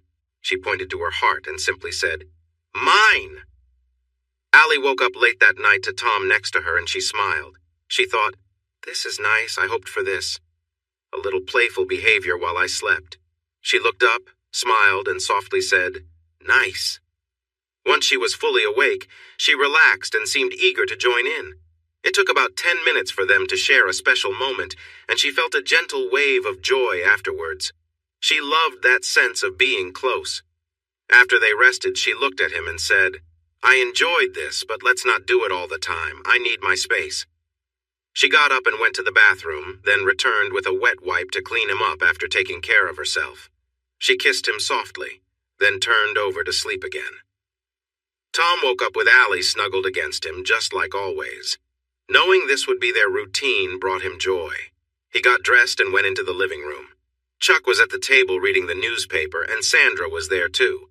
She smiled playfully and said, "I told you we're not changing for you. I just didn't feel like getting dressed."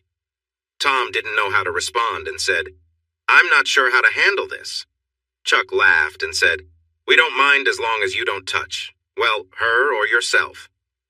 Allie came out of their room, walked over to her dad, gave him a quick peck on the cheek, then did the same to her mom before making toast. She sat next to her mother, both of them feeling free. Allie smiled at him, and her happiness made him happy too. Chuck thought it was all normal. At 9, he got up and said, "Time to head to the lake. Your dad texted me he'll be here in 5 minutes." Tom didn't notice the playful exchange of glances between Allie and her mom. Chuck brought out his fishing pole and tackle box and set them on the porch. Tom's dad, Hank, arrived in his old car with fishing gear on the roof. Allie and Sandra came out to wave goodbye. They arrived at the lake around 10 minutes after 10 and headed to the dock where Chuck's old boat was tied. Once they were all set, Hank asked, "Can someone explain what I saw this morning?" Chuck laughed. "Our household has always been relaxed about clothing. When my wife said she liked being unclothed at home, I didn't see a reason to argue. Allie was just raised to dress for comfort. Since we live far from the road, she rarely put on clothes unless she needed to." Hank replied, "That's very different from how we live." Chuck chuckled. "Not for me to judge. Anyway, you know Allie enjoyed being carefree after prom. Honestly, I was more worried about the drinking. Tom was fine with it, and his wife didn't mind either, so it seemed like they wanted to see how you would respond. They were joking around. Hank asked Chuck, "You don't mind other guys seeing your wife?" Chuck replied, "No. Just remember, soon we'll all be at Martin's and she will need to model." Hank nodded and turned to his son, Tom. "You really don't care who sees your wife?" Tom shook his head. "As long as no one gets too close. At Martin's, she'll be modeling a lot, and I trust her. I can't be overly strict in our marriage. Plus, I might have to do the same." Around 1 in the afternoon, Tom received a picture message from Allie. Her mom had sent a picture of Allie in a dressing room. She was wearing a white top and nothing else. The message asked, "Would this top look better in blue?" Another picture came next. This time it showed Allie in the same dressing room. The text asked, "Want to see what I did after this?" The following image showed her in a different pose at a display rack. Then there were a few unplanned pictures taken in the dressing room. The last picture showed Allie looking through a clothing rack. The message read, "We were asked to leave." When they got off the boat that afternoon, Hank turned to Tom. "Your mom wants a favor. Your cousin Phil is getting married, and you've been invited to the bachelor party." Tom sighed. "Let me guess. A party at the VFW with entertainment. I'm sure Allie will love that, no thanks." Hank replied, "This matters to your mom. It's not at the VFW hall, it's at Golden Bozo's. Phil is her sister's son, and it would mean a lot to her. Phil lost one of the groomsmen, and you need to step in." Tom said, "But my wife, Allie won't be happy about this." Hank added, "Your mom thought of that too. Allie is invited to the bride's bachelorette party the same night at mail delivery." Tom shook his head. "Not a good idea. 2 married people at separate clubs like that." "No thanks," Hank urged. "It's really important to your mom. Besides, she is asking Allie now." Tom sighed. "So we are being pressured." Hank replied, "Absolutely." Tom texted his wife, "Are you really being pushed by my mom and your mom to go to clubs? My dad is asking. What is going on?" Allie replied, "I caved in. I don't like it." Tom texted back, "If anything seems off at the club, you let me know. This is not a good idea." Allie said, "Tom, I'm loyal. I would never trade your heart for anything. I want what my mom has, a loving husband even after 20 years. She sent another text. "I'll be careful and will text if anything is wrong. Keep an eye on your messages that night." Allie and Sandra sat at the table, talking about what themes they should use for their photos. Tom walked by and asked, "What's happening?" Allie glanced at her mom and gave her a playful look. She got up as if to kiss him, but then playfully told him to sit down and take off his shirt while being with his wife. Tom sat down and said to her, "Only for you." She kissed him on the cheek and replied, "Good answer, because I'm the only one for you." She playfully asked, "So what themes will you have? What kind of fun pictures will my husband take?" Tom thought for a moment and said, "Open robe." Jennifer asked, "What do you mean?" Tom explained, "Women wearing an open robe with nothing underneath. I saw it in a movie once." Allie admitted, "Interesting, but not too much." "Not bad at all." Sandra added, "One eye." Allie asked, "What does that mean?" Sandra said, "Close-up of a male feature." Tom added, "And walking." Allie said, "You came up with those pretty quickly." Tom shrugged and said, "Seems safe. These poses won't get me in trouble with you." Allie laughed and said, "For me," but she didn't get a chance to finish her sentence. Sandra said, "Elephant." Allie asked, "What?" Sandra said, "I will create fake elephant ears with fabric and googly eyes. The trunk as well, you know." Allie laughed, "Only you, Mom." Anne surprised everyone by speaking up, saying, "One at a time, ballet body study." Sandra said, "That was fast." Anne smiled and said, "They sound creative and it's easy to think of places to do them." Sandra suggested, "One theme for women, working woman." Allie said, "For me, sports, ballet no dance, and near a tree." On a Sunday morning, Allie woke up next to Tom, smiled, and cuddled him. She said, "Tom, I saw a ring at the mall yesterday that I really liked. Can we go get it?" Tom was thinking about a more expensive ring and paused. She reassured him, "It was only $10, Tom." He hugged her tightly, giving a silent "ah yes." After breakfast and a relaxing morning, Tom drove to the mall with Allie. They walked inside to get the ring from a kiosk at the center of the mall. As they passed the usual stores, they noticed a booth set up with artists. They both did a double take. In one booth, there was a woman getting a design painted on her. She looked to be in her mid-30s and had an ordinary face. A painted shirt was almost finished. Allie stopped and looked at the artist, then turned to Tom, who laughed and said, "Go ahead." Allie smiled, embracing this new experience. She approached the booth, where a friendly woman in her early 30s greeted her, saying, "Hello! Would you like to volunteer for a fun project? It supports the Indy North Food Bank."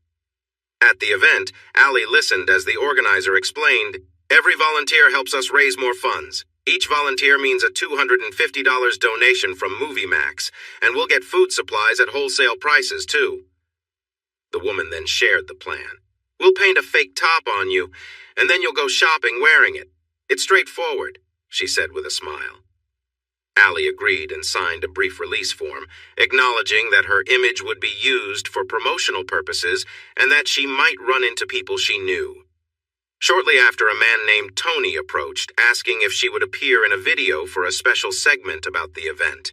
He explained that if she agreed, MovieMax would increase its donation to $750 and throw in a few gift cards. Allie nodded, and Tom spoke up with a friendly condition. "We'd love a copy of the videos and the final program." Tony chuckled. "That's doable," he said, then handed them another form to sign. The team set up a small booth for Allie, placing lights to ensure good coverage without overwhelming her. Nearby, another volunteer's painted shirt was completed, and a few publicity shots were taken before she moved on to shop. Before getting started, Allie turned to Tom. "Take plenty of pictures so I can remember this," she said cheerfully. Tom agreed, knowing the event crew would handle the video while he focused on still shots. Once everything was ready, Allie grinned at Tom, excitement in her eyes. "Here goes nothing," she said, pulling off her t-shirt with a laugh. She handed it to Tom, who tucked it safely away as she prepared for the paint design. Allie chose a white lace pattern for her faux shirt and shared a quick, playful whisper with the artist, both smiling at the fun of it all. The artist began painting on her back, just as Allie requested. Allie enjoyed the unique experience, embracing the event's lively atmosphere and raising awareness for a good cause. Tom had taken 248 pictures when the woman finally revealed her top. He looked at his wife, who was clearly enjoying herself. He said to her, "You really love this. She could hardly contain her excitement. I discovered a part of myself, and I love it. I love this side of me. Tom heard a text light up on Allie's phone. He read it to her. Emily said, "Naughty girl." He smiled. "Seeing you happy makes me happy. Funny how that works." She shook her head. "No, it's not funny at all. When I said I own a piece of your heart, I meant it.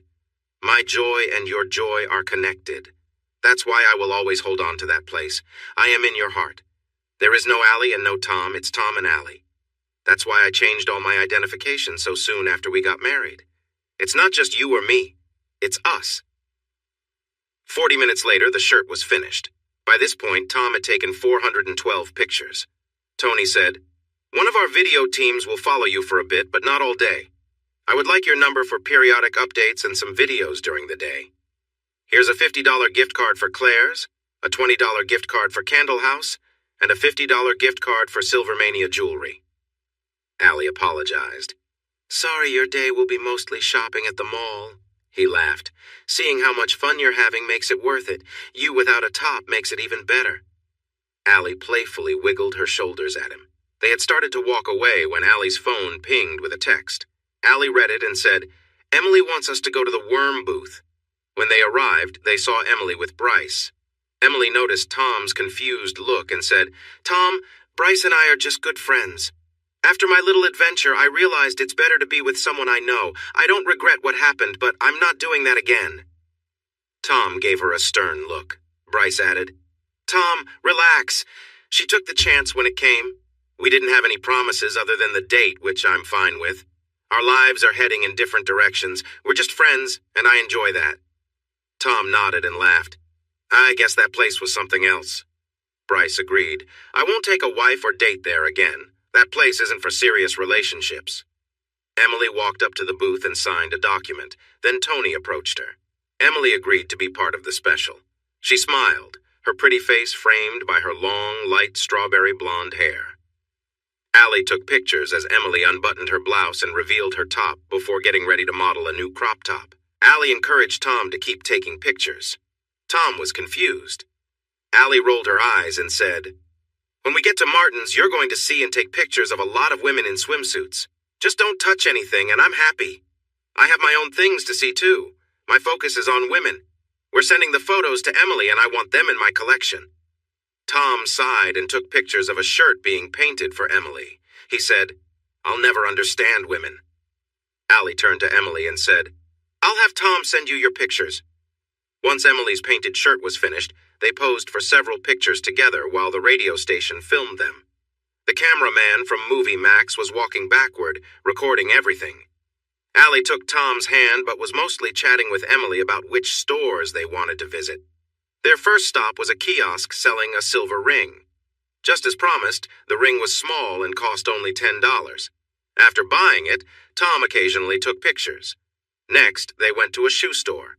Tom sighed, feeling a bit out of place, but this was now a shopping adventure for his wife and her friend. They browsed the store while a surprised young saleswoman tried to show them different styles of sandals. Neither woman planned on buying anything, but they were enjoying the adventure. After that, they went to Sports Shoes, a shop with various sneakers and sports shoes. This time, 3 young men were eager to help the women. Allie smiled at Emily as they enjoyed the attention. They looked through almost every shoe in the women's section but stayed mindful of their space. Allie noticed that the video crew was still with them. They passed by a jewelry store, and the owner called out, "Would you like to try on some nice items? You can wear them, and I get some good publicity." Allie and Emily spent the next half hour trying on expensive jewelry while Tom took pictures and the video crew filmed. After leaving the jewelry store, Allie looked at Tom and said with a playful grin, "All this shopping makes me hungry." Tom checked his phone as they walked out of the store and said, "I've taken 962 pictures." Allie smiled and said, "More for our first photo collection together." Emily turned to Bryce and asked, "And how many do you have for me?" Bryce replied, 470. Once they reached the food court, they headed to Chicken Meister and picked grilled chicken sandwiches. Tom reviewed the pictures on his phone and showed Allie some of his favorite shots. Allie smiled. The photos captured the fun she was having. Tom remarked, You're having a great time, aren't you? Allie nodded, beaming with joy. After lunch, they stopped at Macy's and looked through the shoe section. They didn't find anything but managed to take a dozen pictures. Then they went to the women's section to try on some shorts. Allie posed in several pairs of shorts, enjoying the moment. They were looking for fun and took a lot of pictures, but Allie ended up buying one pair of earrings that were half off. Next to the entrance of Macy's was Candle House. Allie used her gift card to buy scented candles for their room, treating themselves to something special that they usually wouldn't. They then took a break at the food court, enjoying bottled water while Allie admired her new top. As the afternoon went on, they finished their water and headed to Claire's, where Allie picked out several pairs of silver earrings. After that, they visited Silvermania for a few more pairs. By the time they finished shopping, there was only half an hour left before the mall closed. They stopped by the Worm booth for some last photos and to say goodbye to Emily and Bryce. As they left the mall, Allie kissed Tom on the cheek, still wearing her new top. She said, "Thank you. I had a wonderful day today. Thanks for being so patient, and I will find a way to show you my appreciation tonight." Friday, June 2nd, 2017. It was their high school graduation, and families walked into the ceremony held outside in the warm, late spring air. Tom kissed both of their mothers and gave his fathers a friendly hug, and Allie did the same. The parents took out their phones, snapping many pictures of them both together and separately. Allie smiled at Tom and said, "I love you, Tom. This is another great moment for us, and I'm so happy to share it with you." After the pictures, it was time to go to the waiting area for graduation. Tom held Allie's hand as they walked to the lineup, with Allie standing right in front of Tom. With over 1,200 students, they were organized in a strict order to cross the stage, receive their diplomas, and move on. The ceremony started, and they lined up accordingly. Tom and Allie were in the third group of 50 students. When their group was called, Allie stood in front of Tom, waiting to take her diploma. The principal on stage called out, "Madison Callis," and the girl in front of Allie walked to the stage. Allie smiled back at Tom and said, "This is it." Then the principal called, "Allie Calvert." Allie walked confidently to the stage. Tom felt proud as he watched her accept her diploma and walk back down the other side. After that, the principal called out, "Thomas Calvert," and Tom took his turn. Allie greeted him at the bottom of the stairs with a warm hug and a sweet kiss. There was a short reception after everyone received their diplomas, with a huge number of students making it crowded. Allie took off her graduation robe to reveal her dress, which was black with a V-neck and sturdy straps. The dress was quite short, and everyone around them could see how stylish she looked. Her outfit was slightly revealing. Allie playfully danced and encouraged Tom to take some photos. Tom glanced at his diploma, which noted his ranking as 8th out of 1204. He then looked at Allie's diploma, which showed her rank as 11th out of 1204. When they got home, a small celebration was planned with both their parents. On the kitchen table, 2 cameras were placed, one for Tom and one for Allie. Both families smiled and said, "These are for your upcoming photography classes." These were the only gifts for the evening, cherished by the families. Saturday, June 3rd, 2017. Tom entered Golden Bozo's at 7 that night, just as Allie stepped into mail delivery. He searched for his cousin while a dancer entertained the crowd. Tom sighed, wishing they would hire more appealing performers. He spotted his cousin among a group of men. A dancer approached and asked what he would like. He requested a drink of water, thinking that at least she was more natural-looking. Allie walked into mail delivery and saw 2 stages, each featuring fit and attractive men. They were displaying themselves to the audience, but she felt uncomfortable with the atmosphere. A charming man approached her, asking, "Is there a party I can show you to?" Allie admitted to herself that while the view was nice, something felt off. She smiled and replied, "The Van Garten party." He smiled back and took her to a group of women who seemed to have been drinking. A lovely woman in a black dress and a bride crown was playfully pouring a drink from a bottle into a novelty container, aiming it at herself. She noticed Allie and said, "You must be Allie, Tom's wife. I'm Hannah. Welcome."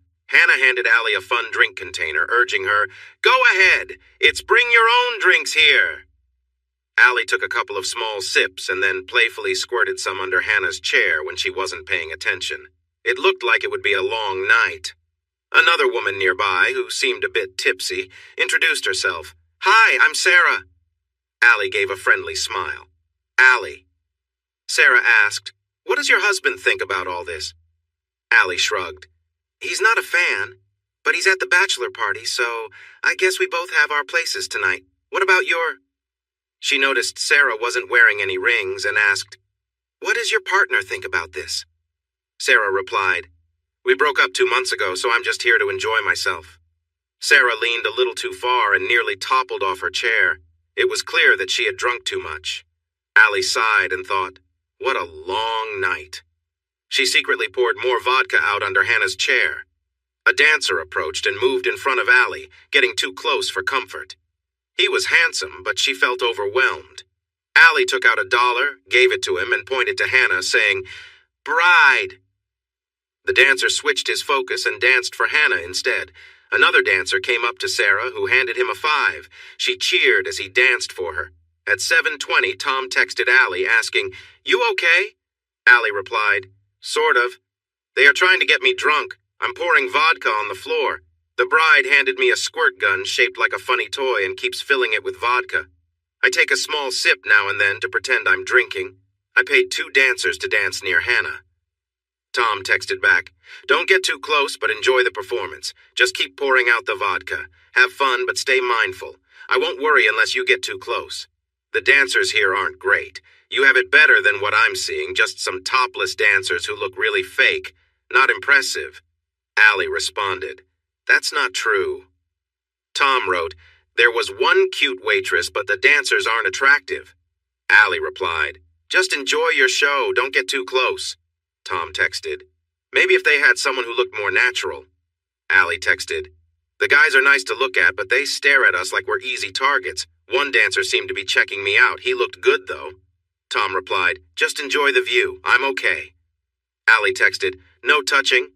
Tom texted, "I'm fine, really." Then another dancer came out. Tom sighed. The next dancer was pretty, but had very large, clearly fake features. This one had red hair and quickly took off her top, trying to impress the crowd, but it didn't look natural. Tom sighed again. By 7:30, Allie was still mostly sober and working to keep the vodka hidden under Hannah's chair. She thought about how much vodka she might have wasted, but reminded herself to stay in control. The after-prom party was supposed to be fun, but she felt a bit lost tonight without Tom watching out for her. At 7:45, the announcer at the club said, "Tonight at 8, we will have our bi-weekly amateur night." As 8 o'clock approached, 9 women lined up on stage. 3 were clearly experienced dancers in revealing outfits. 2 seemed really nervous, 2 looked a bit anxious, and 2 appeared confident. At the event, Tom noticed a mix of professional performers and amateur participants, all taking the stage for the club's amateur night. One woman, clearly new to performing, seemed nervous but managed to step up with confidence, which Tom admired. The announcer called out, "Coming up at 8, we have our bi-weekly amateur night, don't miss it." By 8 o'clock, Allie had enjoyed a few drinks and was watching the scene unfold, clapping along to the music but keeping her distance. She noticed the lively atmosphere and the enthusiastic crowd.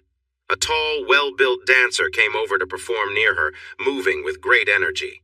She handed him a small tip and laughed, playfully asking him to give her a little more space. He obliged, dancing back and forth to keep her entertained without getting too close. She smiled and clapped, appreciating the fun energy. While Allie enjoyed the performance, Tom texted her saying, "It's amateur night, wish you could join in." Allie replied, "I think I'd like that. Are you okay with it?" Tom responded, "As long as we make sure it's all planned out, I'd be happy for you to join. I'll let you know how it goes." Allie replied with a grin, "Sounds like fun. Are the amateurs better than the pros?" Tom texted back, "Honestly, the amateurs bring a lot of energy. It's a mixed crowd, but they're more fun to watch. Next amateur night is in 2 weeks. It's a relaxed environment here." Allie smiled, replying, "Enjoy the show. The atmosphere here is pretty lively too. I tipped a dancer to give me a bit more space to enjoy the view, and he got the hint." She added, "Oops, getting the side eye from someone here for texting too much." The first performer of the night appeared to be an experienced dancer, taking a more practiced approach. Next up was a young redhead in a formal gown, looking both excited and a bit shy. She started her dance gracefully, and even with a few hesitant moves, her performance had a natural charm that stood out to the crowd. The next performer was a woman in a bikini, who came out to an upbeat song with a light-hearted energy. Though her performance was simple, it had a unique, relaxed feel that the audience appreciated, adding to the fun of the evening. Natural acts were more pleasant to see than the fake ones. She performed her 3-minute song and then left for the next performer. The next contestant was also a bit nervous. She was a pretty blonde with hair that reached her shoulders, about 30 years old. She wore a black bikini that revealed quite a bit of her figure but was a bit more covered on top. She walked to the front of the stage as her song played. When she reached the front, she revealed more of herself. From the crowd, it sounded like one of the men was her husband, saying, "Love you, honey, you look amazing." This guess was confirmed when she walked right to him after her performance and gave him a warm kiss. The show continued for about 45 minutes, wrapping up just before 9. The judges raised their hands over each woman in turn. Tom sighed, noticing that the audience was more excited about the performers with the fake enhancements. Tom texted his wife, "Still having fun?" Allie replied, "Yeah, feeling pretty good now. I've paid for a few dances. I wish they would stay back so I can just enjoy the view. Some of the dancers are just dancing." Tom wrote back, "The amateurs went first. The ones who were just starting lost. All 3 top spots went to the women with the fake ones." The announcer said, "Now our performers will be available for private dances if they choose." Tom turned to his friends saying, "So now the amateurs will be giving private dances." Allie asked, "Are you going to get one?" Tom texted, "Is that all right with you?" Allie replied, "Just no touching, but yes if you don't touch." Tom looked around. The woman with the act-up breasts seemed to have few people approaching her. Tom texted Allie, "I'll give her $10. She isn't getting much attention. She has a lovely face, a pretty smile, and nice hair." Allie replied, "Only you would notice that. Seriously, be good to her. She seems brave. Treat her kindly, but keep it respectful." After 4 private dances with the AQ-up woman, Tom waved a $10 bill at her. She looked a bit nervous. Tom smiled and said, "Relax, I'm easygoing." She smiled back. Looking closely, he noticed she looked about 25 years old. Up close, her face and hair were even more striking. She introduced herself, "I'm Amber." Tom returned the smile. "I won't be overwhelming. I'm Tom, here for a bachelor party. My wife is across town at a bachelorette party. I told her you were cute and brave, and she thinks you are just brave, so she suggested I ask you for a dance." Amber looked surprised and said, "Your wife?" Tom nodded. "Yep. We are heading to Martin's University where we will be part of an art program. This means we will be around a lot of people and we need to be honest with each other. We talked about rules and set our own boundaries. I have to keep my hands at my sides." Tom handed her a $10 bill. Amber smiled and gave him a playful dance. When she got a bit too close, he gently moved away. Amber then adjusted her position and sat in his lap. Amber stayed there and playfully moved a little, saying, "At least someone appreciates me. Your wife must feel secure." Tom showed her some text messages on his phone. She looked surprised and asked, "Do you think I have a pretty face?" Tom was taken aback and replied, "Of course, you're very pretty." Amber stood up and her eyes started to water. Tom texted his wife, "I think I said the wrong thing. She's getting upset. All I said was she's pretty." His wife quickly responded, "Then apologize and comfort her. Use your brain." Tom replied, "She's only wearing a little bit. It's sheer, and I can see everything." His wife shot back, "Comfort her, but don't invade her space. You made her upset. Fix it." Tom stood up and said, "I'm sorry if I upset you. I didn't mean to. I'm just a bit confused." Amber looked at him and started to softly cry. A security guard approached. Tom sighed. Amber wanted comfort, and Tom was there for her. She stepped forward and hugged him. Tom kept his hands at his sides as she quietly shook. Tom glanced at the guard, who took a relaxed stance and said, "She's upset, but please don't get us in trouble. Just be careful." After a moment, Amber calmed down and said, Sorry, it wasn't you. My divorce was final 2 weeks ago. He left me for someone younger. I thought this would help my confidence, but it didn't work. Tom nodded, relieved. I'm glad I didn't do anything wrong. Amber smiled weakly and said, It's just hard to feel attractive when someone leaves for someone else. You clearly care about your wife. That really got to me. Why couldn't I marry a guy like you? Tom nodded again. You do know you're pretty, right? Amber replied. I guess. Just then, Tom's phone buzzed and he checked it, laughing. The text read, Did you fix it? Tom sighed. My wife is asking about you. Amber grabbed the phone and began to text, and they continued this for the next 10 minutes.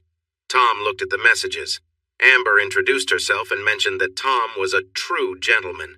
He offered her comfort and did not make any inappropriate attempts. By the end of their conversation, they had exchanged phone numbers and made plans to meet for lunch the next day. Tom looked at Amber and said, My wife just became friends with a woman who made quite an impression on me. Amber laughed and nodded. She thinks very highly of you. Amber sat next to Tom and they chatted about everyday things. Tom listened as she shared her story about discovering her husband's unfaithfulness and her subsequent divorce. He just listened to her sad story, and she soon forgot that she felt exposed. Tom received a text from his wife and looked concerned. At 9:30, Allie was feeling tipsy. Though she was not stumbling, she recognized the sensation from after prom night. Hannah stood up and exclaimed, It's time for the fun room. Allie followed the women into a room at the back with a slightly open door. Steam hovered in the air, partially hiding the view inside. The room was about 15 feet on each side, with a faux leather bench around the edges. Allie took a seat near the right side, joining the other women. 2 performers entered and started to entertain. Another performer went from woman to woman. When one performer came in front of Allie, she felt uncomfortable. She quickly handed a $5 bill to Hannah and said, For the bride. 20 minutes later, Allie had become quite tipsy as the drinks took effect. She watched as Sarah interacted with one of the entertainers. Another 2 performers arrived, and one caught Allie's eye. He seemed to be looking her over, but then turned to entertain someone else. Allie was just sober enough to realize this wasn't a good scene for her. It took a moment for her to come up with a plan. Tom received a text that said, Need you here now? He got up, showed the text to Amber, and left. 20 minutes later, Tom arrived at the front of the club and texted, I'm here. He didn't see Allie and started to worry. It took 5 minutes before Allie came out, a little unsteady, and got into the car. Tom asked, What happened? Allie replied, We went to a back room. When things started getting out of hand, I decided it wasn't for me. I went to the bathroom and sent you that text from there. Tom smiled, kissed his wife, and said, I'm so proud of you. You recognized a hazard to our marriage and took action to stay safe. You are a wonderful and loyal wife. Allie responded, You hold the center of my heart, forever. Saturday, June 3rd, 2017. Tom parked the car and carried his wife into the house just before midnight. Chuck and Sandra looked up and saw Tom carrying Allie. Chuck asked, Is she drunk again? Allie raised her hand and said, I had to join in a little. You should have seen how much vodka I poured out on the ground. Allie pulled out a squirt gun from her bag and showed it to them. The bride kept filling it with vodka while I emptied it. I would take a sip and then spray some on the floor while everyone was watching the dancers. Tom said, Be proud of her. Things got wild later and she handled it well. Allie nodded. One of the women at the party, Sarah, started acting inappropriately in a back room. I decided to leave and hid in the bathroom to text Tom to come get me. Tom kissed her on the cheek and said, My loyal, if a bit tipsy, wife. Allie smiled and cuddled closer. Sandra remarked, Looks like Sarah will be single soon. Allie shook her head. She is single already. She broke up with her boyfriend a few months ago. I just didn't like how things were going, and most of the women were pretty tipsy. Tom sighed and said, Time for bed for her. Suddenly, Allie felt sick. Tom sighed again as Allie had just gotten sick all over them both again. Allie said, I can't handle my drinks. Sorry. Tom laughed. You're the only person I'll let get sick on me. You were great. You saw a problem and got out of there. I'm proud to have you as my wife. Allie wrinkled her nose, smiled, and said, We need to shower." Tom helped Allie into the bathroom. He placed her on the toilet seat while he took off his clothes. He put her dress in the sink and filled it with water, hoping it could be saved. He stepped into the shower with Allie and kissed her on the cheek, knowing she needed to freshen up first. He gently cleaned her face, and she enjoyed his soft touch. Sandra came in and sat on the toilet seat, watching them. Allie shrugged and said, "That's all I saw. I left when I thought things were getting out of control." She leaned slightly and continued, "Sarah was the only one misbehaving when I left, but I'm glad I left because I wouldn't have liked to see a married woman acting that way. That would be tough, knowing someone deceived you and then having to see that person again. Keeping a secret or being the one to tell the truth creates a big burden." Tom chuckled. "My mother-in-law's on the phone with my wife while I'm helping her in the shower." Sandra shrugged. "Tom, we've seen each other many times. There is no real privacy in this house except in a closed bedroom. I wanted to hear more of the story, but it seems there isn't anything else to know. Plus, what's happening in that shower is actually quite sweet. You are helping your wife after she had a bit too much to drink. You are caring for her, and that is a lovely thing." Sandra laughed. "Did you even realize what you just did?" Tom shrugged. Sandra continued, "You helped her in a very personal way. She was talking to me in a friendly way, even though she was a bit tipsy. She let you get close without hesitation. That trust is something special. She feels safe with you, and that is beautiful. You treated her gently and with care." Sandra smiled warmly at him. "She really trusts you. Thank you for giving her the happy marriage she always wanted." Allie gave him a kiss on the cheek and gave him a side hug, though a bit wobbly. Tom turned off the water and dried Allie with a towel. He asked Sandra to help hold her for a moment. After drying himself, he took Allie to their room. He tucked her into bed and joined her. Once settled, Allie snuggled against him, resting her cheek on his shoulder and quickly falling asleep. Sunday, June 4th, 2017. Tom woke up at 7:30 with Allie still cuddled beside him. She stirred, rubbed her cheek against his shoulder, and then relaxed again. That cozy feeling never got old. Tom turned to hug her tightly. She hugged him back, opened her eyes, and said, "Good morning." Their eyes met, and his deep love for her sparkled back. She sighed happily. It felt great to forget about the troubles of the night before, including turning down the charming Tyler Jensen, thanks to the warmth of Tom's love. She shifted to the edge of the bed as he sat up and playfully took his hand, leading him to the bathroom and handing him a toothbrush. Tom asked, "How are you feeling?" Allie replied, "A little headache, but not too bad. It wasn't as crazy as at the after-prom." A moment later, she leaned in and kissed him, making it a joyful greeting. "Good morning." They headed back into their room where Allie playfully lay back, looking relaxed. She softly whispered, "Let's have some cuddles." Tom loved how Allie expressed her feelings so clearly. There was no guessing at all. Tom lay on top of Allie, kissing her gently. As they kissed, Allie felt a warm thrill. She enjoyed this closeness and the feeling of his body against hers. It made her feel special. After a while, Tom's phone beeped with a text message. He didn't pay attention to it and relaxed with Allie resting partially on his chest. Then the phone rang. Tom saw it was his mom calling. His mom said, "Tom, what happened last night? Phil called off the engagement." Tom reacted with surprise. "Oh, no." Allie noticed and moved a bit closer. Tom replied, "I'm not sure, but maybe Allie can explain." He handed the phone to Allie. His mom asked, "Allie, what happened last night?" Allie explained, "I left early. We were at a private party and things were getting out of hand. One of the guests started acting inappropriately and I decided to leave. I texted Tom to come get me. His mom said, 'I encouraged you to go. I'm so sorry.' Allie reassured her, 'I left before anything went wrong. Tom and I are good.' His mom replied, 'But I sent you there. I feel terrible about this.' Allie said, 'Mom, everything is fine. I left before anything inappropriate happened. We are happy together.' Tom was surprised by how straightforward Allie was about their relationship.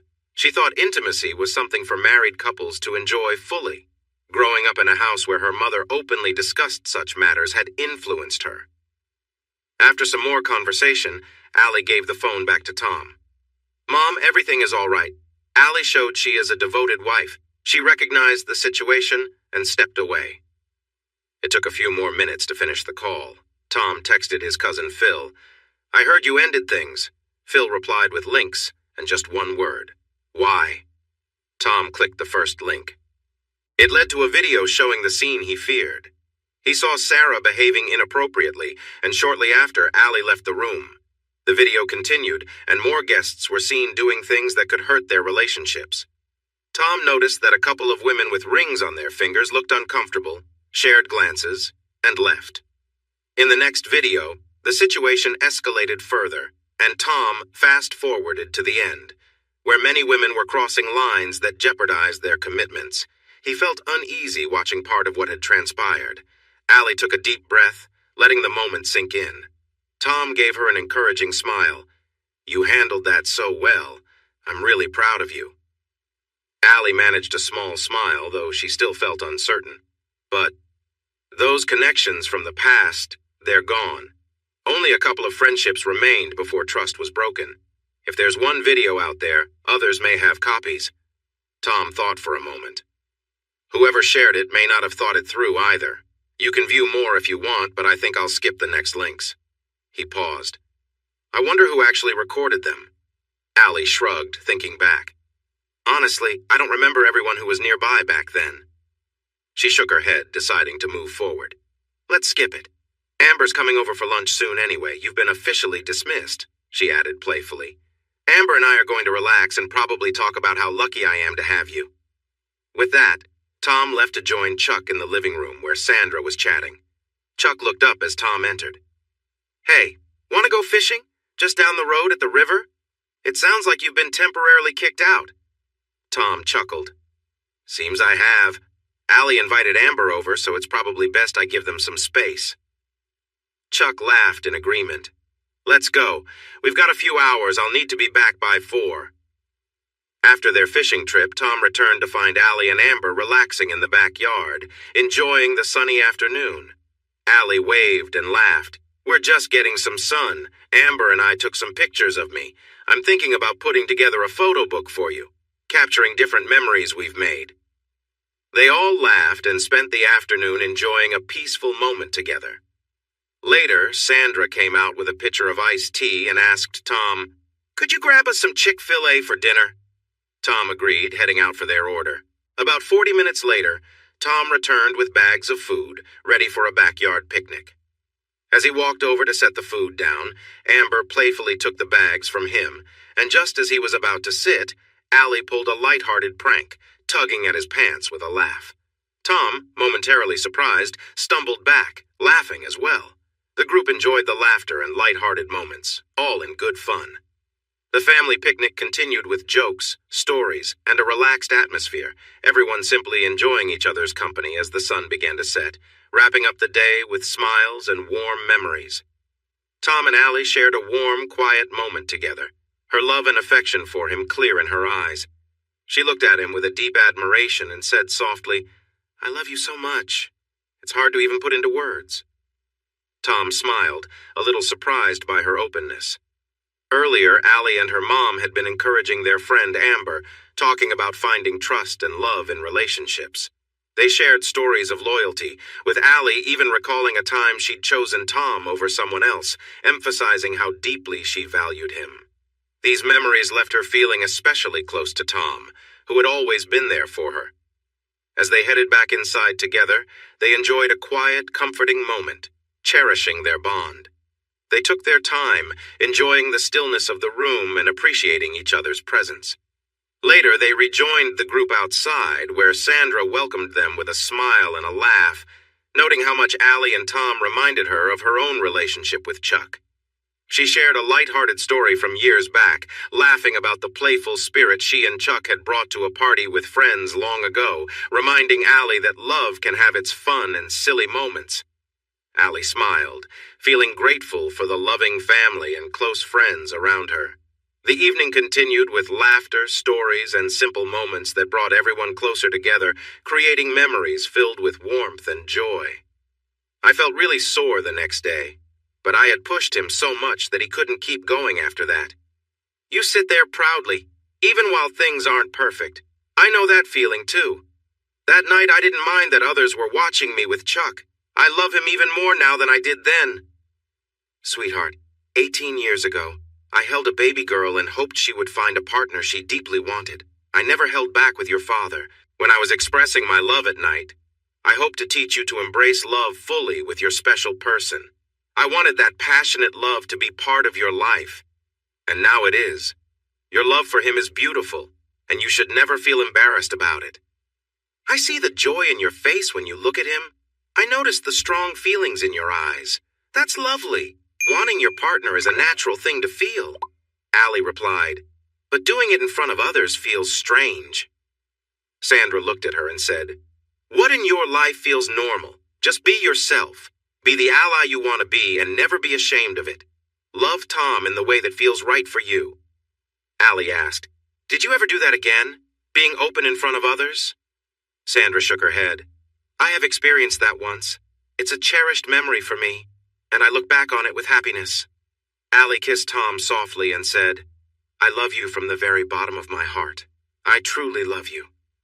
Changing the topic, Allie looked at Tom and said, by the way, Amber is our first model for our photography project at Martin's University. She volunteered. Your encouragement last night helped her regain her self-confidence, and now she wants to model for us. Next Saturday at 11, she'll be with us for 4 hours if we provide her lunch. Allie added, this reminds me, I want to start modeling for life drawing classes, but I want to make sure you're okay with that. Tom smiled and said, I love showing you off. Allie replied, tonight, after a few cozy moments together, I will start looking. You will stick around, right? Maybe take the class while I pose? Tom nodded.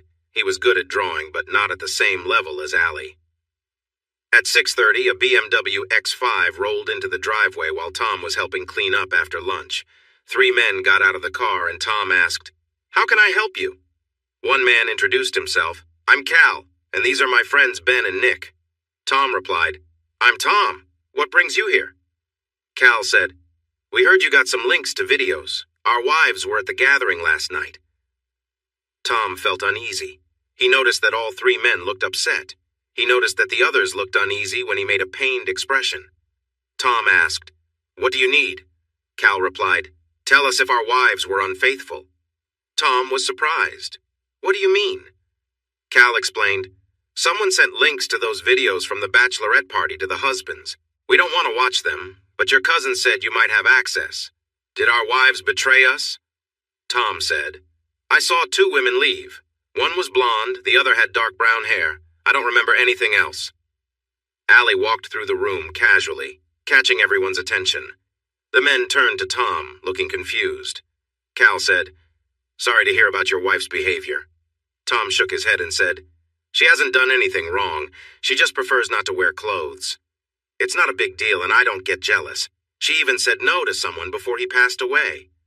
Ben chimed in, I would never get involved with someone else's partner. Allie approached and asked, what's happening? Tom put his arm around her and explained, Allie was there last night. He turned to his wife and added, these are the husbands of 3 women from the party. Allie looked concerned and said, I was the first one to leave. I know 2 others went as well. We saw the first 2 videos, but we didn't watch the others. Cal took out a $100 bill and said, would you watch it? Tom asked, what do you mean? Cal replied, I'll pay you $100 to watch. I need to know if she was unfaithful before I talk to my wife. The other men nodded in agreement. Cal pulled up a picture of his wife. She was a pretty blonde. Ben and Nick showed pictures of their wives, both with dark brown hair. Allie looked at Tom, who nodded. Allie then said, we'll help you. You don't need to pay us. Cal insisted, I know you could use the money and I earn more than enough. Allie shook her head. Helping you is the right thing. We don't want your money. Allie led the men into the house where Sandra was sitting at the kitchen table with Chuck, also casually dressed. The 3 men were surprised as Sandra shrugged and smiled. Allie explained, I need to borrow the table. These men want to know if their wives were unfaithful at the party last night. Tom and I will watch the videos and take notes to see if anyone behaved inappropriately. Allie went to their room and came back with her laptop, asking Tom to send the links. She opened the videos and created notes on her laptop. Tom and Allie sat in front of the 3 men, keeping the screen turned away from them. As the second video began, Allie felt tears welling in her eyes. The three men sitting across from them seemed uneasy. Tom typed. 30 seconds later, he typed again. The men shifted in their seats. After the third video, Allie was in tears against Tom's shirt. With a tight jaw, Tom continued to type quietly. When he finished, a crying Allie looked up and asked, "What do we do now?" Cal said, "Just tell us. I'm about to lose my mind." Allie wiped her tears and turned to Tom, saying, "I can't. You do it." Tom glanced at Ben and said, "To be sure." He described each woman carefully, knowing this news was going to be hard to hear. Tom looked at Ben and said, "I'm sorry." Ben's face filled with pain as he asked, "How bad is it?" Tom replied, "I can't take it back now." Ben said, "I don't want to see the video, just tell me." Tom turned off the videos and faced the computer toward them. Each notepad had a name at the top and a brief note about each wife won for Cal, Ben, and Nick. Cal and Nick's notepads both said, "Nothing." One of the two women left early. Nick let out a deep breath. Cal looked relieved. They both turned to look at Ben's notepad. Video 1? Nothing. Note. Everyone is drunk. Video 2:030 pulls down dress 055, dancer with blonde hair, 1:25, blonde dancer 3:45, dark-haired dancer video 30:45 scene with dark-haired dancer video 40:05, dark-haired dancer expresses pleasure. No protection 0:25 scene with different blonde dancer. 4:50 blonde dancer expresses pleasure. No protection. Allie was still crying. Tom looked at Ben and said again, "I'm sorry." Cal and Nick supported a devastated Ben to their car. Cal returned to the porch, gave Tom his email and said, "Email me Ben's report. I'll send it to him." Cal asked, "Did my wife really leave early?" Allie nodded and said softly, "Be proud of her. She left as soon as it seemed things were going wrong." Cal let out a long breath and said, "After I drop off Ben, I'm going to get my wife some flowers." Allie smiled and said, "Tell her about the others whose marriages are struggling and how proud you are of her for staying true. She will appreciate that." Cal nodded, saying, "I'm taking her out for dinner." Allie replied, "That sounds great. Many women face temptation, and some more than you know. Yours walked away from it without a second thought." Cal smiled, but his expression turned neutral as he walked back to the car. He didn't want to boast to his friend about his situation. Allie was still teary-eyed. Tom comforted her. After a few minutes, Allie felt better. Tom wrapped his arm around his devoted wife and said, "Your loyalty is why my day is not like Ben's." Allie kissed him and said, "That was hard for me." Tom nodded. "I wasn't going to lie. Wondering would have been much worse." I shared some good news with two men, but I wasn't thrilled to tell Ben. Allie paused, looked at me and said, "Let's set a new rule for our marriage. No visiting strip clubs unless the other person is there. That's it. If I have to go to a male show for a bachelorette party, you will come with me."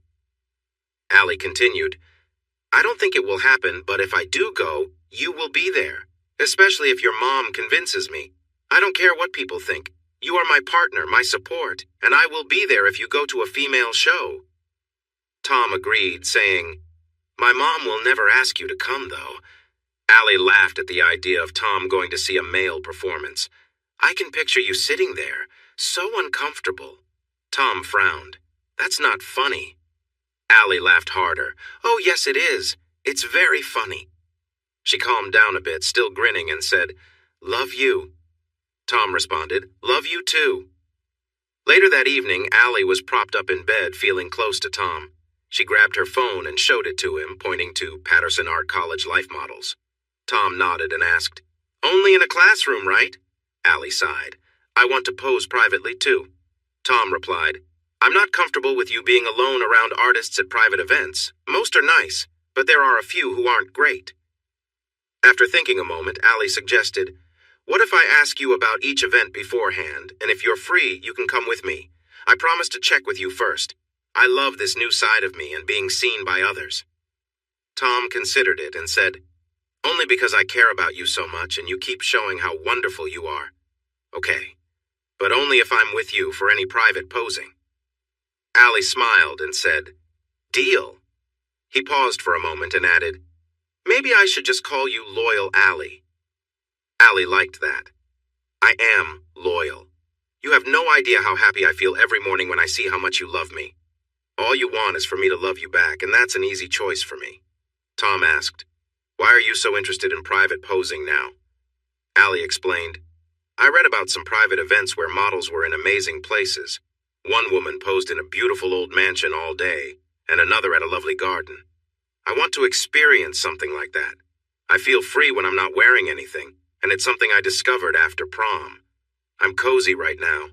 Tom glanced at his wife and said, "You are not just confident. You're quite relaxed, too." Allie paused for a moment, then smiled and replied to the ad. Monday, June 5th, 2017.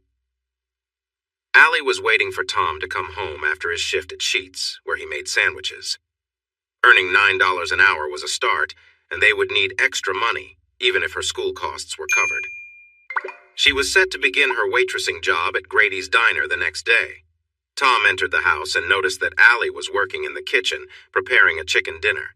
She turned to him with a smile and said, "Chicken and rice for dinner," before returning to her task. He approached her from behind and playfully touched her. "Allie, come on, I'm trying to help with dinner," she said, lightly nudging him away. Tom continued to tease her gently. "Let's see how much you can get done with me here." Allie liked the fun challenge and took a wider stance, still focusing on preparing the chicken. After a few moments of playful touches, he gave her more attention, and she found it harder to concentrate on cooking. She kept mixing the rice and onion soup mix while smiling, excited that she was almost finished with dinner. "Ha ha! I finished! Now while it cooks, my amazing husband will give me some attention."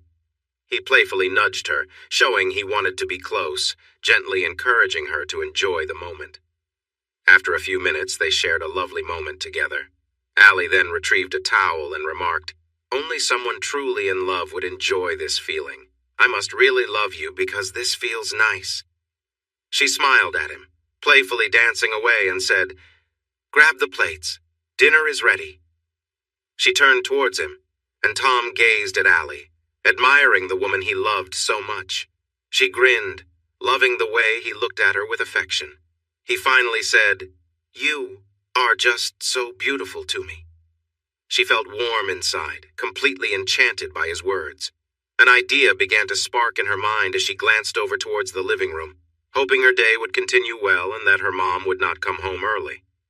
She set the plates on a small table in the living room and said, "Lay down next to the table."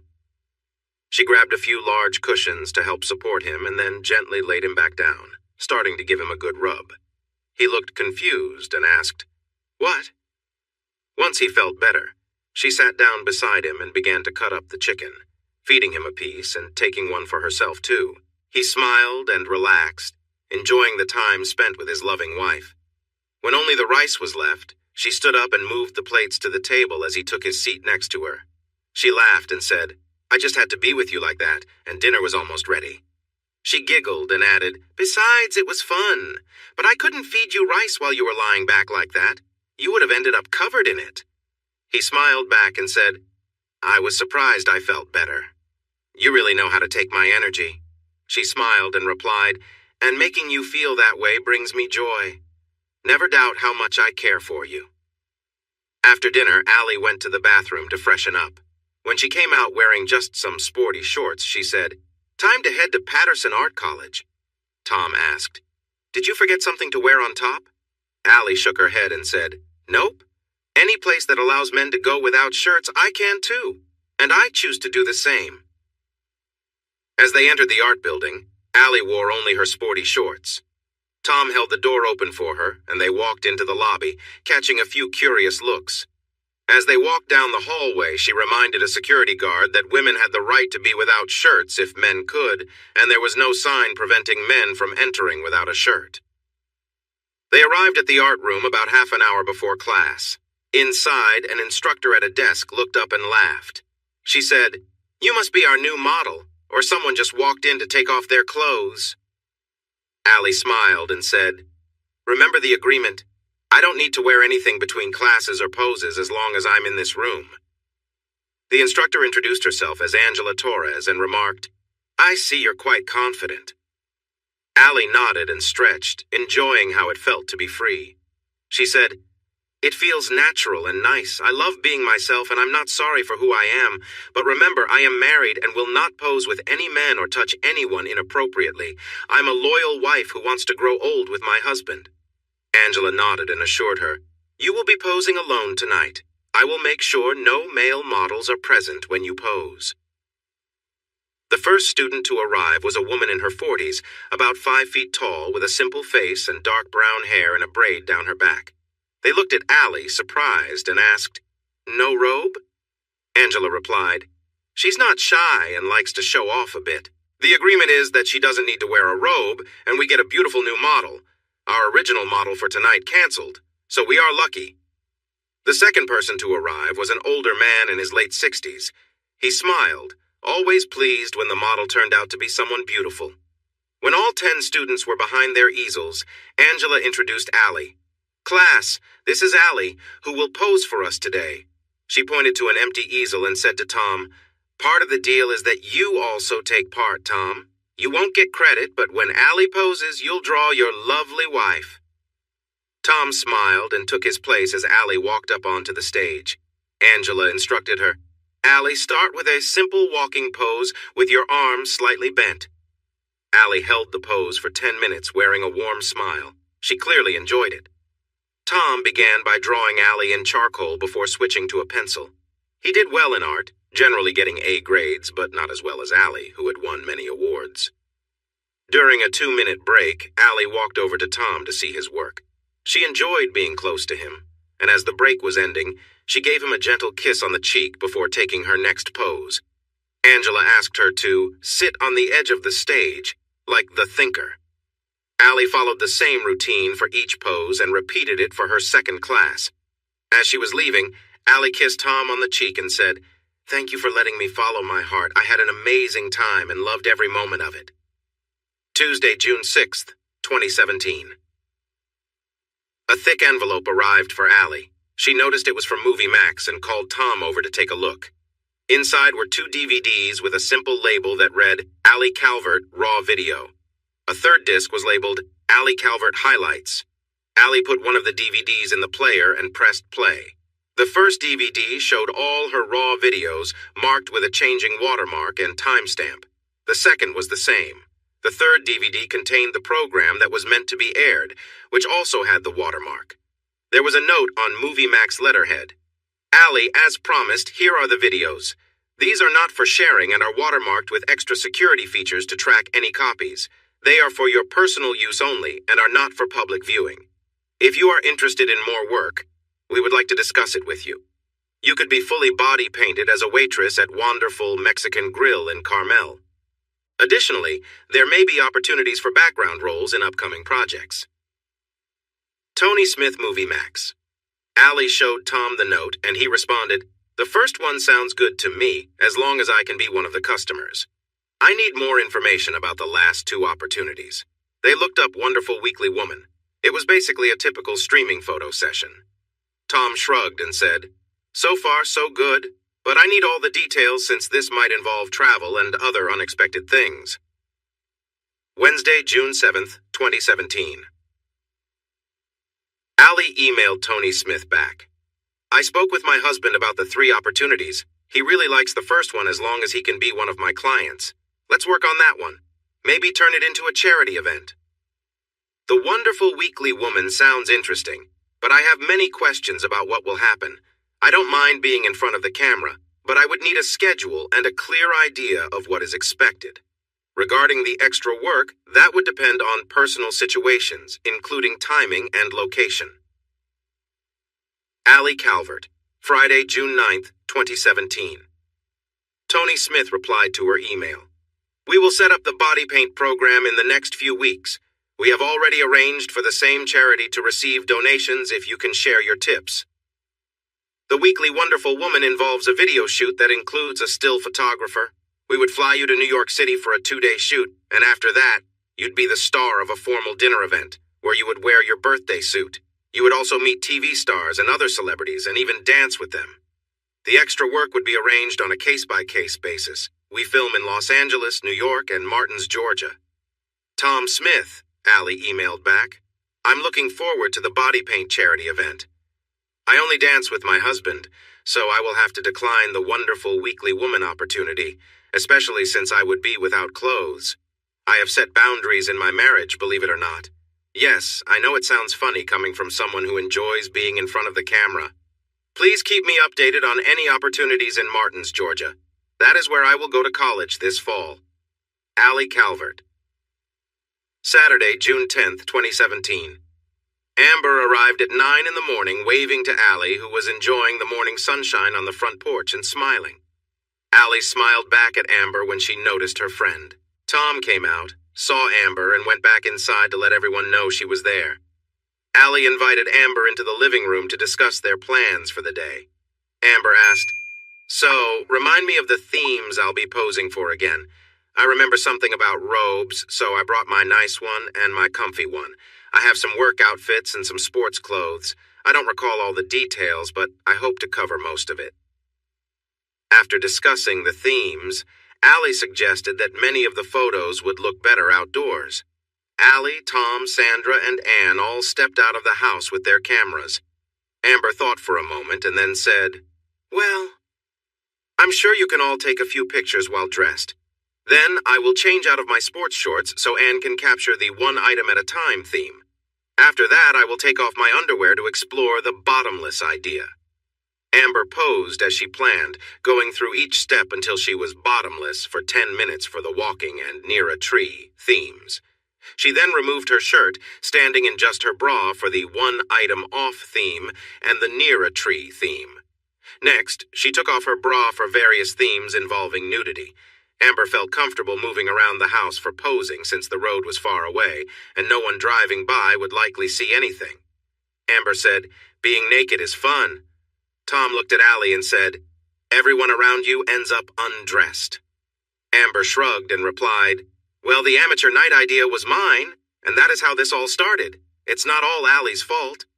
Allie smiled and added, "I like it. Being naked is fun. It feels nice, and I'm lucky to have a husband who doesn't mind me being nude in public." As noon approached, they enjoyed a lunch of barbecued pork and then finished with 2 final themes. The first was Tom's open robe theme.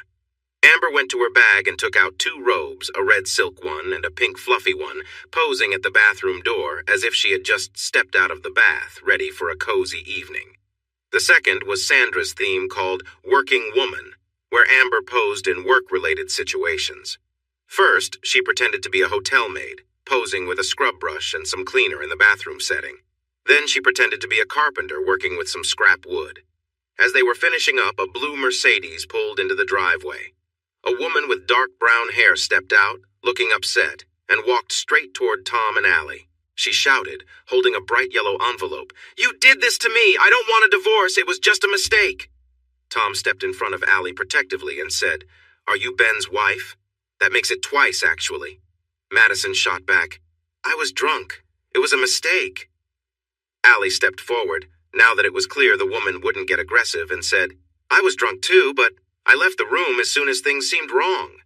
Madison replied, "But he was attractive and I just couldn't help myself." Allie responded, "This isn't the first time you faced temptation. I get approached all the time from little flirtations to bold offers. You are prettier than I am and face similar situations. Why do you make that choice?" The woman searched for answers but found none. She fell silent just as Ben arrived 2 minutes later, driving a Lexus. She glanced back at him, looking both sad and afraid. He stepped out of the car, assessed the situation, and said, "Madison, let it go. You caused this." He walked over and expressed his regret, purposefully ignoring Madison. "I'm sorry. She was served last night at 4.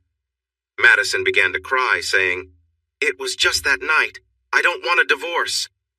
Ben sighed and responded, "The marriage is over. I will always wonder where you are when you're not with me. I can't keep being a detective in my marriage forever." Madison sniffled and remained silent, clearly struggling with her emotions. Amber looked at Madison and asked, "You were unfaithful to this wonderful man. What were you thinking?" Madison replied, "I was drunk." Amber rolled her eyes and added, "And he was probably very attractive." Madison said nothing and walked away, getting into her car. She sat behind the wheel, cried for a moment, and then drove off. Ben said, "I just can't live like that. I've never been unfaithful in any relationship. If we stayed together, it would just slowly fall apart and we'd end up resenting each other. I had her served quietly, no public drama. Only family and a few close friends know what happened." Ben reached into his wallet and took out a $50 gift card, handing it to Allie, saying, "I won't let you refuse this. I saw you upset when you had to share bad news. Consider it a little bonus for loyalty." Ben turned to Tom and said, "You have a very lucky partner. She's adorable too. I'll stop there." Amber added, "She's quite attractive." Allie glanced at Amber and replied, "You're being cheeky," Amber teased, "and she's got a nice figure." Allie stuck her tongue out playfully at Amber. Ben sighed and said, "I wish Madison had been as faithful. It hurts." Amber looked at Ben thoughtfully as Allie thanked him for the gift card. Amber handed him a piece of paper and said, "Here's my number. Call me for coffee, and we can just be friends for now. I won't even kiss you until the divorce is finalized, but as someone who understands, I think we share something. We've both been wronged before." Amber stood confidently, allowing him to notice her. She continued, "You'll need to show you're worthy to be close to me, but I promise it'll be worth it." Ben asked, "Did you pose for them?" Amber nodded, explaining, "They're going to Martin's University, and I'm assisting with their photography projects for their majors." Ben thought about asking something obvious, but hesitated. Amber seemed to read his mind and smiled, saying, "The day you ask me to be with you is the day we can be intimate. Do you like what you see?" Ben nodded eagerly. "Good," she replied. She gave him a kiss on the cheek and said, "I'm totally worth it. Call me." Ben thought for a moment and replied, "Dinner Friday? I'll be in my new apartment by then." Amber smiled and nodded. "Just dinner. Once it's official, show me the papers and I will think about more." Amber smiled and left the thought open. There was no promise of anything, just possibilities. Ben drove away, his eyes showing a bit less sadness. Once he was gone, Amber said, "Yeah, I could consider it." Allie laughed. Monday, June 12th, 2017. In the afternoon, Allie got another email from Tom Smith of Movie Max. "I will reach out in the next week or two to arrange the body art event. I understand you chose not to join our weekly Wonderful Women. Many women are excited to dance with celebrities, even those who are married. I will keep you updated about extra roles in Martins, Georgia. Those are usually shorter projects with smaller budgets." Tom Smith Allie arrived at class wearing her sports shorts. She walked fully into the classroom before taking them off. As she entered the room, she confidently stood without her shorts, enjoying the moment. She smiled and stretched, glancing at Tom and saying, "This feels great." When everyone settled, Angela asked Allie if she was willing to try some more interesting poses. Allie smiled and agreed. Her first pose was leaning back at the edge of the stage with her legs slightly apart. She felt confident and free, enjoying the attention while knowing she was not pushing any limits. Allie felt happy with her choice. She had clear boundaries and life was good. Saturday, June 17th, 2017, Allie emailed Tom Smith. "I'm looking forward to updates on the Waitress production. Let me know the time and if it's at the Carmel location of Wonderful Mexican Grill. About dancing with a celebrity? I'm different from most women. My husband sees and approves all my work. Being honest with him has let me do projects I love without issues. I plan to spend my life with my Tom. I will send my contact details for extra roles once we settle in Martins, Georgia. Allie Calvert." Later that afternoon, Allie lay on her husband's chest and sighed. "Excited for tonight?" Tom smiled. "Kind of. A bit nervous, too. I hope you win." Allie said, "Me too for both." Tom squeezed her shoulder. Allie asked, "Be specific. Do I perform dances, and if so, how far do you want me to go?" Tom thought for a moment. "What do you want?" Allie said, "Honestly, I want to dance." Tom replied, "You might get touched." Allie nodded. "I wouldn't let it get too close." Tom said, "The idea excites you." Allie nodded. "Yes, and I would love the chance to earn some money. It's not just about the attention. I'm not a fan of it, but being wanted makes me feel better about myself." Amber mentioned she earned $300, and she received fewer offers than many other women. Tom said, "The idea of other guys touching you makes me feel uneasy. It wouldn't hurt as much as if you were with them, but it still bothers me." Allie replied, "Then it's settled. I won't do those special dances. Are you still okay with the performance?" Tom nodded. "That part excites me too. I love showing you off." Allie kissed him and pointed at his heart, saying, "I have your heart, and I will always keep it. I will not do those special dances tonight." Tom smiled. "I love you. Two things must stay on." Allie asked, "What are they?" Tom said, "Your engagement and wedding rings." Allie eagerly nodded. She said, "I love you, Tom. I promise I will never hurt you. We need to talk about these things." Tom asked, "You would really enjoy it?" Allie nodded. "It's about the dance, not the touching. It's about feeling wanted. I wouldn't let them linger, but yes. Women like to feel desired, and I see it as harmless fun. You see it differently. I don't want to lose you, so I won't do those dances. I will never hurt you intentionally." Tom smiled. "Thank you." Allie said, "I love you. Now, why don't we celebrate our agreement in the bedroom? I'll perform on stage, you get to show me off, and I won't do the special dances." Tom asked, "What's your stage name?" Allie laughed. "Alley Cat, of course." Tom walked into Golden Bozo's with his wife, who was wearing purple shorts and a pink tank top. Allie spoke to the man at the entrance, who nodded and said, "You can enter for free," pointing towards a door at the back of the bar. "You can get ready through the right side and then up the stairs. There's a changing area at the top." The man pointed to a chair 3/4 of the way down the stage. It had a sign that said VIP. He handed Tom a red wristband and said, "This marks you as a VIP. Drinks are half price and you can sit in any of the seats with red backs. This one has the best view." Tom sat down waiting for the show to begin, looking around. A regular dancer was on stage. He sighed. She was pretty, but not quite his type. At 5 until 8 that evening, the MC stepped on stage and announced, "Good evening, welcome to Golden Bozo's Amateur Night. In 5 minutes we will start our amateur contest. There is one important rule. If you do anything but clap and cheer for our contestants, you will be asked to leave. Our performers are here to entertain you. They are brave to show themselves, so please be kind." The MC's voice boomed with enthusiasm as the first contestant, a woman using the stage name Cara Lotta, stepped out. She was around 40, with shoulder-length brown hair framing a graceful, still youthful face that hinted at her earlier days in the spotlight. As the song "I Want to Kiss You All Over" began, Cara walked down the stage confidently, dressed in a sleek red V-neck dress. Her initial steps were a bit stiff, but as the crowd cheered, she relaxed into a more fluid rhythm, moving gracefully with the beat and even twirling a few times around the pole at the end of the runway. Encouraged by the applause, she continued her routine, clearly enjoying the supportive energy of the audience. She blew a kiss to her husband, who cheered loudly as she finished her performance. Next up, the MC announced, "And now, presenting Alley Cat." Tom cheered with excitement as his wife, Allie, entered to Van Halen's Pound Cake.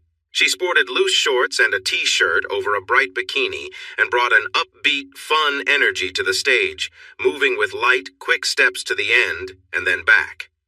Allie threw in a playful cartwheel, landing near Tom, where she pulled off her loose t-shirt and playfully tossed it to him.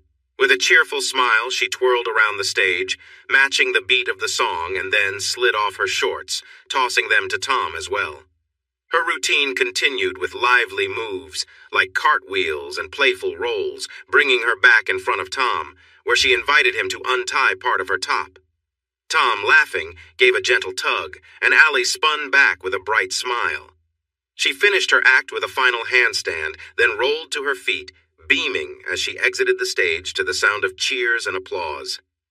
Allie's performance on stage came to a close as she shared a playful moment with Tom, then exited with a smile. The show continued with several more contestants following her, and the audience cheered each one on. When it was all over, the top prizes went to the professionals. Allie returned to Tom, still energized from the night, and sat with him, clearly enjoying the lively atmosphere and sharing a warm moment. As they prepared to leave, Allie, still basking in the thrill of the event, walked out with Tom by her side. She enjoyed the freedom of the evening, radiating confidence and joy. Tom looked at her, smiling. "You looked like you had a great time," Allie beamed back. "It was amazing, such a rush. I'm already thinking about doing this again sometime." Tom chuckled and gave her a hug. "I can't wait to be there with you." Later that night, back at home, Allie rested against Tom, happily reflecting on the evening. After a comfortable silence, she sighed and asked softly, "We're still good, right?" Tom looked at her, puzzled. "Of course. What do you mean?" Allie thought for a moment. "I've changed a lot since we got together.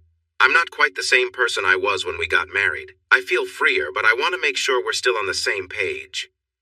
Tom gave her a gentle squeeze. "I'm happy for you, and I'm good with all of it. You've found things you enjoy, and it's been wonderful to watch you grow. I trust you, and as long as we're open with each other, I'm with you all the way." Allie smiled, relieved. "I'm so glad. It's a journey, and I'm glad you're here with me." Tom held her close, reassuring her. "We're more than good, Allie. We're solid." They lay there quietly, grateful for each other and feeling closer than ever. Hey, everyone! Thanks for watching. Don't forget to subscribe and turn on notifications so you won't miss any of the exciting stories we have coming up. What do you think about the characters in this story? Let us know in the comments. We'd love to hear from you.